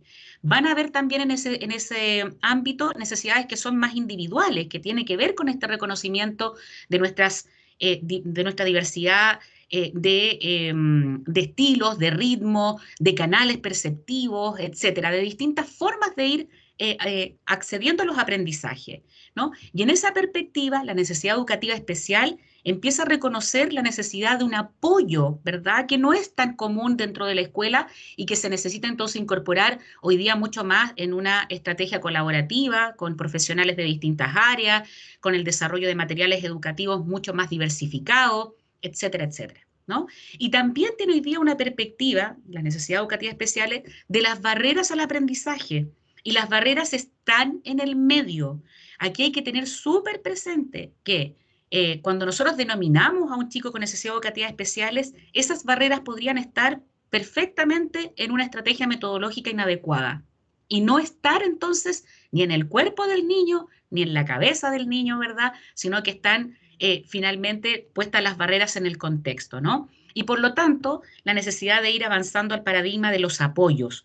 Apoyos que en algún minuto, hoy día tienen también mucha fuerza desde la perspectiva de determinados estudiantes, pero todos los estudiantes o todos en algún momento de nuestra historia escolar requerimos de algún tipo de apoyo, ¿verdad?, extraordinario, adicional, temporal, ¿verdad?, para poder progresar en la educación. Y por supuesto, hoy día una actual visión, ¿verdad?, más inclusiva del reconocimiento de la diversidad, que por cierto no es un descubrimiento, ¿verdad?, de último momento, ¿verdad? La verdad es que la diversidad siempre ha existido, siempre ha sido una condición inherente al ser humano, pero pese a ello, la escuela estableció más bien una invisibilización de esas diferencias y estableció lo que se denominaba el estudiante promedio, ¿no? Este estudiante tipo, ¿verdad?, que alcanzaba los aprendizajes en un determinado nivel, en un determinado tiempo y de una cierta manera, ¿no? Hoy día todo eso se ha puesto en cuestionamiento a partir del reconocimiento de la diversidad, con este gran eslogan del todos, todas y todes, ¿verdad?, que pone, entonces, posiciona esta necesidad de ese reconocimiento, particularmente de nuestras diferencias individuales. ¿Cuáles serían entonces las implicancias, ¿verdad?, sociales y educativas del lenguaje educativo? Del lenguaje inclusivo, perdón. Primero, la profunda necesidad del conocimiento, ¿verdad?, y la interacción de las personas entre las personas. Convivir y conocernos. Los profesores conocer con mayor profundidad las características y necesidades de sus estudiantes se transforma en una necesidad fundamental. ¿Para qué? Para hacer ese reconocimiento, ¿verdad?, de la diversidad de características y necesidades y para poder entonces finalmente generar procesos educativos y sociales más pertinentes, ajustados a esta diversidad de características y necesidades. O sea, esta relación, ¿verdad?, en estas implicancias nos obliga, ¿verdad?, finalmente a que todos, cada uno dentro de su rol, profundice entonces en cada uno de estos elementos. De esa manera entonces vamos a mirar que no hay contenidos acá desconocidos, ¿no? Lo complejo es decir que si bien no son desconocidos, lo que llama mucho la atención es cómo no se ha podido instalar con mayor fuerza, ¿verdad?, especialmente en el ámbito educativo. Lo que está mediado aquí es el respeto por todas las personas. Está también mediado por el reconocimiento de la diversidad presente, ¿no? Y que cada grupo entonces también va a tener sus propias características y dentro de ese grupo individuos y personas que también las van a tener. Y en la medida entonces que hacemos este reconocimiento, vamos a mirar que las decisiones que se vayan a tomar, las acciones, los medios, los recursos, las estrategias, ¿verdad?, van a tener una incidencia entonces de los contextos para una mayor participación y un activo aporte al desarrollo social de cada uno de nosotros entonces en ese sentido. Acá una cita que nos pareció interesante porque esto responde a un proyecto que se desarrolló en unas escuelas de España y que hablaba sobre la gramática escolar, porque ojo, el tema del lenguaje no solamente es lo oral, es el oral, lo escrito, ¿verdad? Toda forma, todo medio de comunicación finalmente está mediando este lenguaje inclusivo. Entonces, si realmente queremos avanzar hacia un sistema educativo y unas prácticas pedagógicas con capacidad para acoger, reconocer y responder con equidad a toda la diversidad de estudiantes, sin restricciones ni exclusiones, entonces no queda más que cambiar radicalmente la gramática escolar existente. Este es un texto que por cierto lo podemos compartir, que habla sobre transformar la gramática escolar, particularmente en este ámbito. Mariela, ¿tú quieres cerrar? Sí, ¿cómo están? Buenas tardes. Bueno, yo voy a cerrar haciéndoles una pregunta. Ustedes ya han escuchado en términos muy generales, por cierto, dado el tiempo, ¿no es cierto? En definitiva, ¿qué sería esto de empezar a desarrollar algunas herramientas, estrategias para lograr este lenguaje inclusivo? Y las ideas que se han planteado tienen que ver con la profunda necesidad de resignificar estas formas de expresar o de referirnos al otro. Entonces, ¿cuál sería el desafío? ¿Hay alguien aquí en la sala que quisiera, después de esto, aventurarse a pensar o a decir cuál sería el desafío respecto de poder efectivamente expresarnos, expresar las formas, las ideas, relacionarnos con un otro a partir de un lenguaje inclusivo? ¿Hay alguien que quisiera en la sala hacer una breve reflexión al respecto? Fundamentalmente nosotros somos formadores de formadores y en ese sentido tenemos una gran tarea, una gran responsabilidad respecto de abrir puertas para la reflexión en torno a comenzar, o yo diría más que comenzar, porque yo creo que ya se comenzó, sino que más bien a continuar en la profundización de la reflexión respecto de la inclusión y por qué estamos hablando de inclusión y hoy día de lenguaje inclusivo. ¿Hay alguien que quisiera hacer algún comentario al respecto? Al parecer están cansados. Pero, María Angélica, bueno, ya la sacaste, pero finalmente nosotros, cuando preparamos esta presentación, vimos la última lámina. Si ustedes la leyeron, la última lámina decía... Hay una manito levantada, había una manito yo levantada. No la veo, María Isabel. ¿Quién será? Está Francisco, me parece. Sí, yo no sé si preguntarte ahora o quieres cerrar tú. Si quieres hacer una reflexión respecto del desafío de lo que estamos hablando para cerrar sin problema. Ya, mira, yo pienso que el lenguaje inclusivo como terminología es algo, y bueno, quiero que me escuchen hasta el final para no aventurar conclusiones, pero es algo que no debería haberse existido nunca como término. Y en virtud también de lo que conversa Marcela, señalar a las personas por su capacidad diferente tampoco. O sea, nosotros tenemos la necesidad de instaurar un lenguaje inclusivo porque nuestro lenguaje no era inclusivo y yo siento que debería haber sido inclusivo desde su génesis. Como también la inclusión de estudiantes que tuvieran diferentes capacidades, porque así como decíamos con Marcus, a nosotros como profesores de matemáticas nos hubiesen enseñado para saber efectivamente que vamos a un bosque de características distintas y nada más que características. Y que una persona se quiere identificar con un género lo puede hacer. Desde el inicio debería haber sido así. Resulta que ahora tuvieron que estallar movimientos sociales para que resulta que el lenguaje que está de nosotros, porque nosotros mismos, nosotras mismas, vamos construyendo en el diccionario las palabras que queremos usar, nosotros somos. Entonces resulta que nosotros lo construimos y resulta que ahora tenemos que llamarlo inclusivo porque nunca fue inclusivo, esa es la pena, pero me alegra mucho que exista ahora ese movimiento en el cual a mí me hubiese encantado que me formaran como un profesor que en realidad tengo estilos de aprendizaje, no necesidades, porque estilos son las diferencias humanas y que todos podemos convivir en una sala de clase. Yo creo que eso hizo mucha falta. Y lo vemos hasta el día de hoy con conceptos como el patriarcado que dice Marcela, que lamentablemente hay carreras, y yo también he tenido la oportunidad de estar en escuelas sexistas, o sea, escuelas que promueven el no sexismo, escuelas no sexistas, de que hay carreras que existen donde la mayoría son mujeres o la mayoría son hombres, cuando eso tampoco nunca debería haber pasado. Entonces, todo eso, qué bueno que estamos en aras del lenguaje inclusivo, pero el día de mañana decir qué es lenguaje, y que no tenemos por qué estar recibiendo críticas si queremos ocupar les, las o los. Si nosotros los definimos, ¿y por qué tiene que haber molestia por alguien más si somos nosotros los que definimos nuestro lenguaje? Así que eso, muchas gracias, súper breve en ese Ya. sentido, hay una mano Bien, más levantada que Francisco. Sofía. Gracias, sí.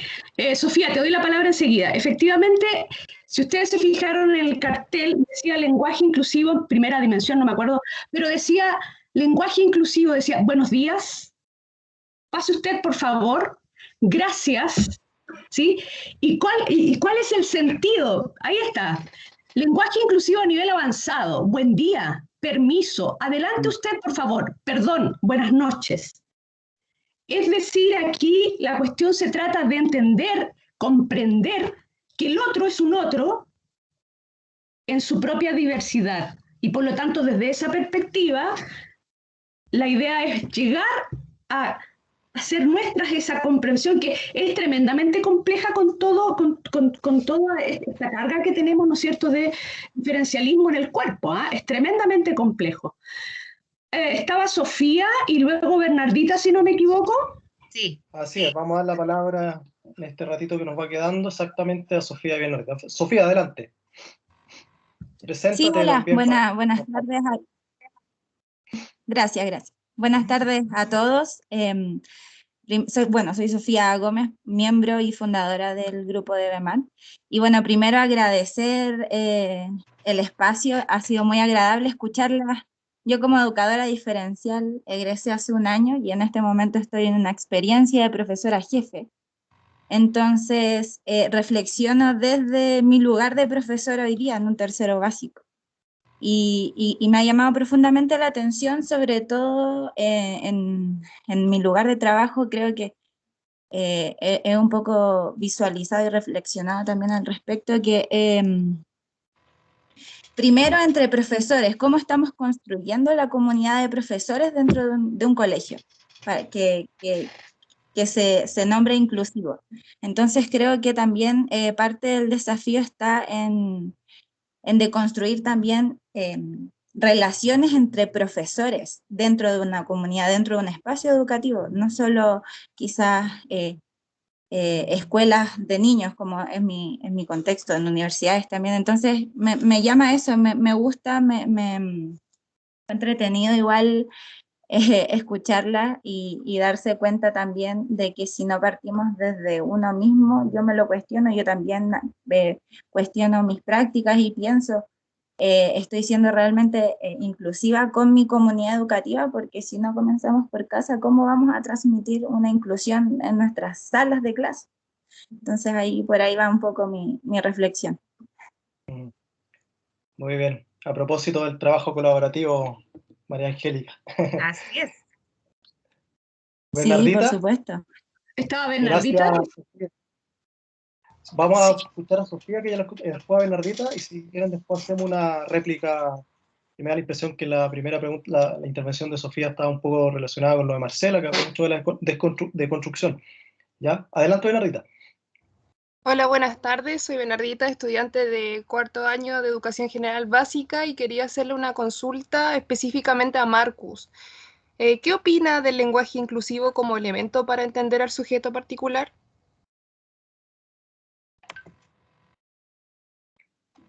Muy bien. Si quiere le damos el espacio, colega Marcus, nuestro invitado internacional, y después hacemos una réplica con lo de Sofía, que era también interesante. Marcus, ¿estás por ahí? Todo, estoy aquí. Te escuchamos. ¿Me escuchan? Bien. ¿Yo qué pienso? ¿Puedes repetir ¿Puedes repetir la pregunta? ¿Bernardita? Sí. ¿Qué opinas del lenguaje inclusivo como elemento para entender al sujeto particular? Bom, yo no pienso, yo nunca reflexí sobre tal cosa, pero que yo creo que es una... Bom, yo tengo que pensar un poquito más, ¿eh? No puedo hacer una respuesta ahora porque nunca pensé. Pero que yo creo que todos nosotros tenemos una forma. Bien. Yo no puedo responder ahora. ¿Posso Yo creo, refletir Marcus, un poquito más? Yo te voy a traducir escribir para tú. Yo te voy a traducir un poquito, Marcus. Yo tengo un poquito, hablo un poquito más com Marcus. Marcos, você precisa que a gente vai traduzindo para português? Eu posso fazer. Marcela, não tem problema não. não. No es la pregunta. Tengo que pensar. La pregunta, yo entendí la pregunta, pero que yo tengo que pensar un poquito más para pensar en el sujeto real, el sujeto que piensa. Yo no tengo ahora una reflexión muy rápida para poder responder la cuestión. Discúlpeme, pero que no, yo no puedo hacer la cosa. Gracias. Sería leviano yo hablar una cosa que yo no tengo. No, se agradece, Marcos, además, se agradece esa honestidad también. Sí, Carlos, Marcela, te iba a dar... ¿puedo agregar una cosita? Mira, es súper interesante lo que Marcus señala de no puede hacerlo ahora, tiene que pensarlo, obviamente. Mira, la inclusión es un camino al que nunca se llega, es un proceso constante, porque cuando tú sientes que has llegado a un ambiente inclusivo, surge un nuevo desafío. ¿Ya? Y ese nuevo desafío hace que tú tengas que seguir trabajando para la inclusión de ese nuevo desafío. Y así. Y eso es lo hermoso de la inclusión, ¿no? Que nunca nosotros vamos a decir somos inclusivos, somos una sociedad inclusiva, porque es un proceso que está siempre en construcción, lo que lo constituye en un desafío maravilloso. Entonces, me gusta mucho la respuesta que da Marcus y dice, tengo que pensarlo claramente, porque justamente la inclusión es un proceso. No sé quién señalaba, a mí no me formaron en la inclusión, a nosotras que estamos en el área no nos formaron en la inclusión, en el pregrado. Nosotras construimos la inclusión después, con el tiempo.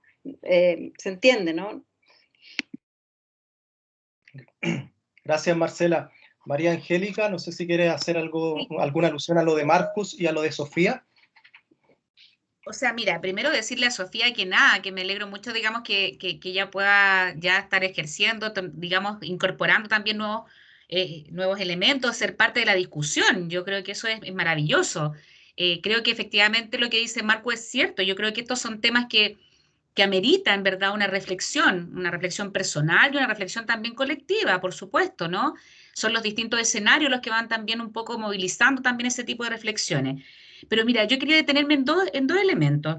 El primero es que, claro, esta pregunta o esta observación que hace Francisco, ¿no? De por qué fue necesario finalmente generar, colocarle este apellido, ¿no? Lenguaje inclusivo, es lo mismo que nos ocurrió cuando empezamos a hablar nosotros simplemente deberíamos hablar de educación de calidad, ¿no? Pero se tuvo que agregar este componente de lo inclusivo porque efectivamente no lo era, o no lo ha sido, o históricamente finalmente estaba generando tremendos procesos de exclusión que, ojo, no se han superado, están absolutamente vigentes, ¿verdad? Y presentes en el medio. Pero mira, para dar un ejemplo también respecto de aquello, ¿por qué surge esta necesidad? Fíjate que si uno pensara desde el enfoque de derechos, los derechos humanos, ¿verdad?, que finalmente se promulgaron en el año 48, ¿verdad?, se supone que estaban abarcando a toda la humanidad.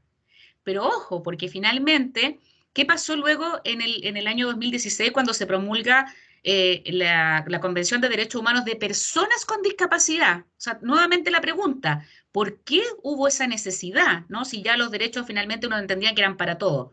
Porque efectivamente los derechos que estaban planteados allá, en el ejercicio, las personas con discapacidad, muchas de ellas no los podían ejercer.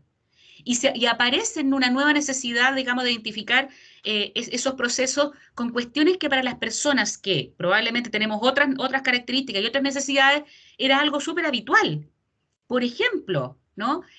Si alguien decide voluntariamente ir a casarse, se casa. Pero hasta hace unos poquitos años, las personas sordas no podían casarse, en Chile al menos, yo creo que en el mundo también hubo ejemplos de aquello, básicamente porque no podían consentir verbalmente decir que sí aceptaban.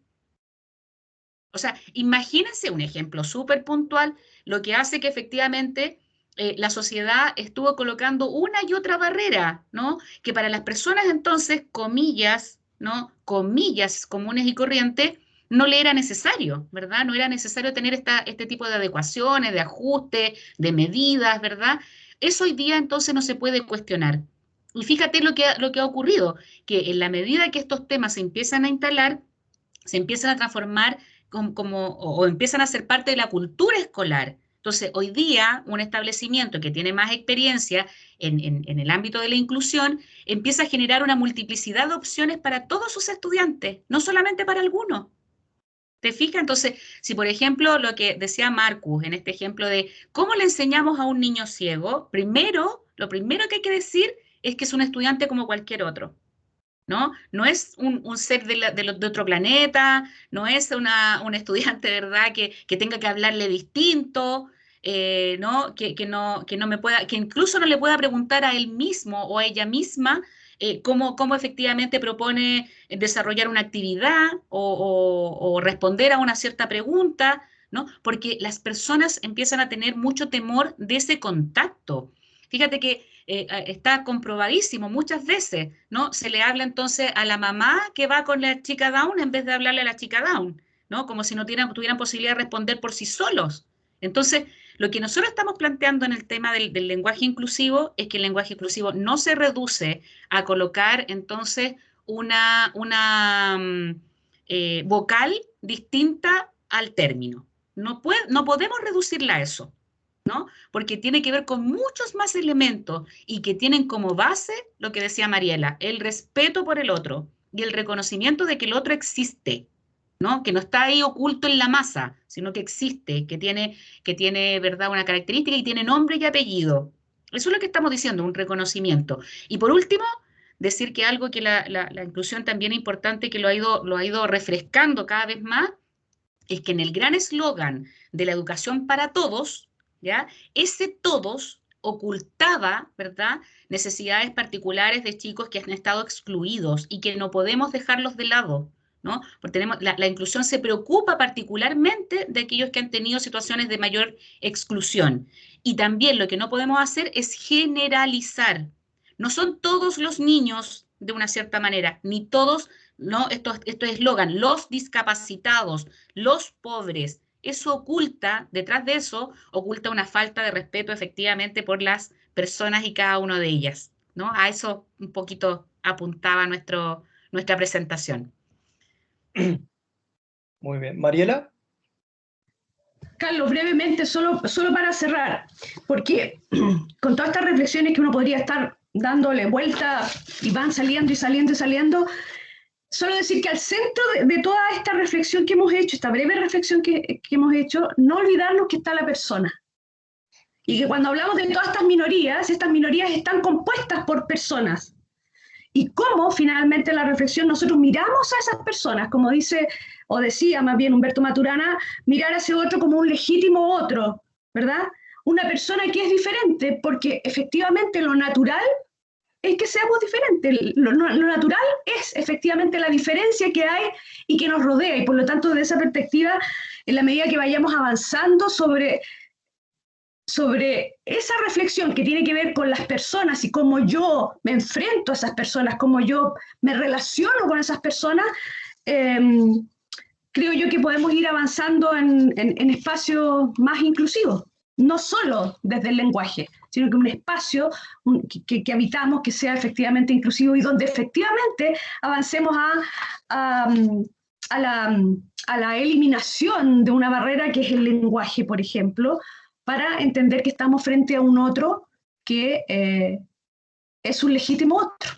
Eso. Perfecto. Muchas gracias, Mariela. Bueno, en razón del tiempo y de la diferencia de horarios también de algunas personas que están acá en este coloquio, simplemente agradecerles a quienes componen hoy día este grupo de BEMAT, a Marcus, quien tuvo la amabilidad primero de hacerse partícipe hoy en día del grupo de BEMAT, que ya lo dijimos al principio, que se sumó a este grupo también como experto internacional, a quienes también nos acompañan de Colombia, Chile, Brasil, Argentina y España, a María Angélica, a Marcela y a Mariela y a Francisco, quienes también nos brindaron esta oportunidad y donde no quepa duda que nos da muchas luces para poder generar otras instancias como esta. Así que a todos nuestros estudiantes también que nos acompañaron, egresados y egresadas, que que entiendo también habían acá de educación diferencial. Así que les enviamos a nombre de toda la Facultad de Educación y Ciencias Sociales de la Universidad Central de la carrera de Educación Diferencial y Educación Básica un abrazo grande. Y bueno, muy buenas tardes y muy buenas noches también a los que ya están de noche por otro lado. ¿Ya? Muchas gracias por esta instancia a todos y a todas. Gracias a ustedes. Chao, chao. Muchas gracias. Muchas gracias, Marcus, Marcela, María Chao, Angélica, chao. gracias, Sofía. Gracias. Gracias. Chao. Gracias. Chao. Gracias. Chao, chao. Les compartimos la presentación. Por favor, sí, por favor. Muchas gracias, Angélica. Y tú también, bueno, Marcus, también me la envías para enviársela al resto. Sí, yo ya envié para ustedes. Sí, ¿no? sí recuerdo, sí. Tranquilo. Okay.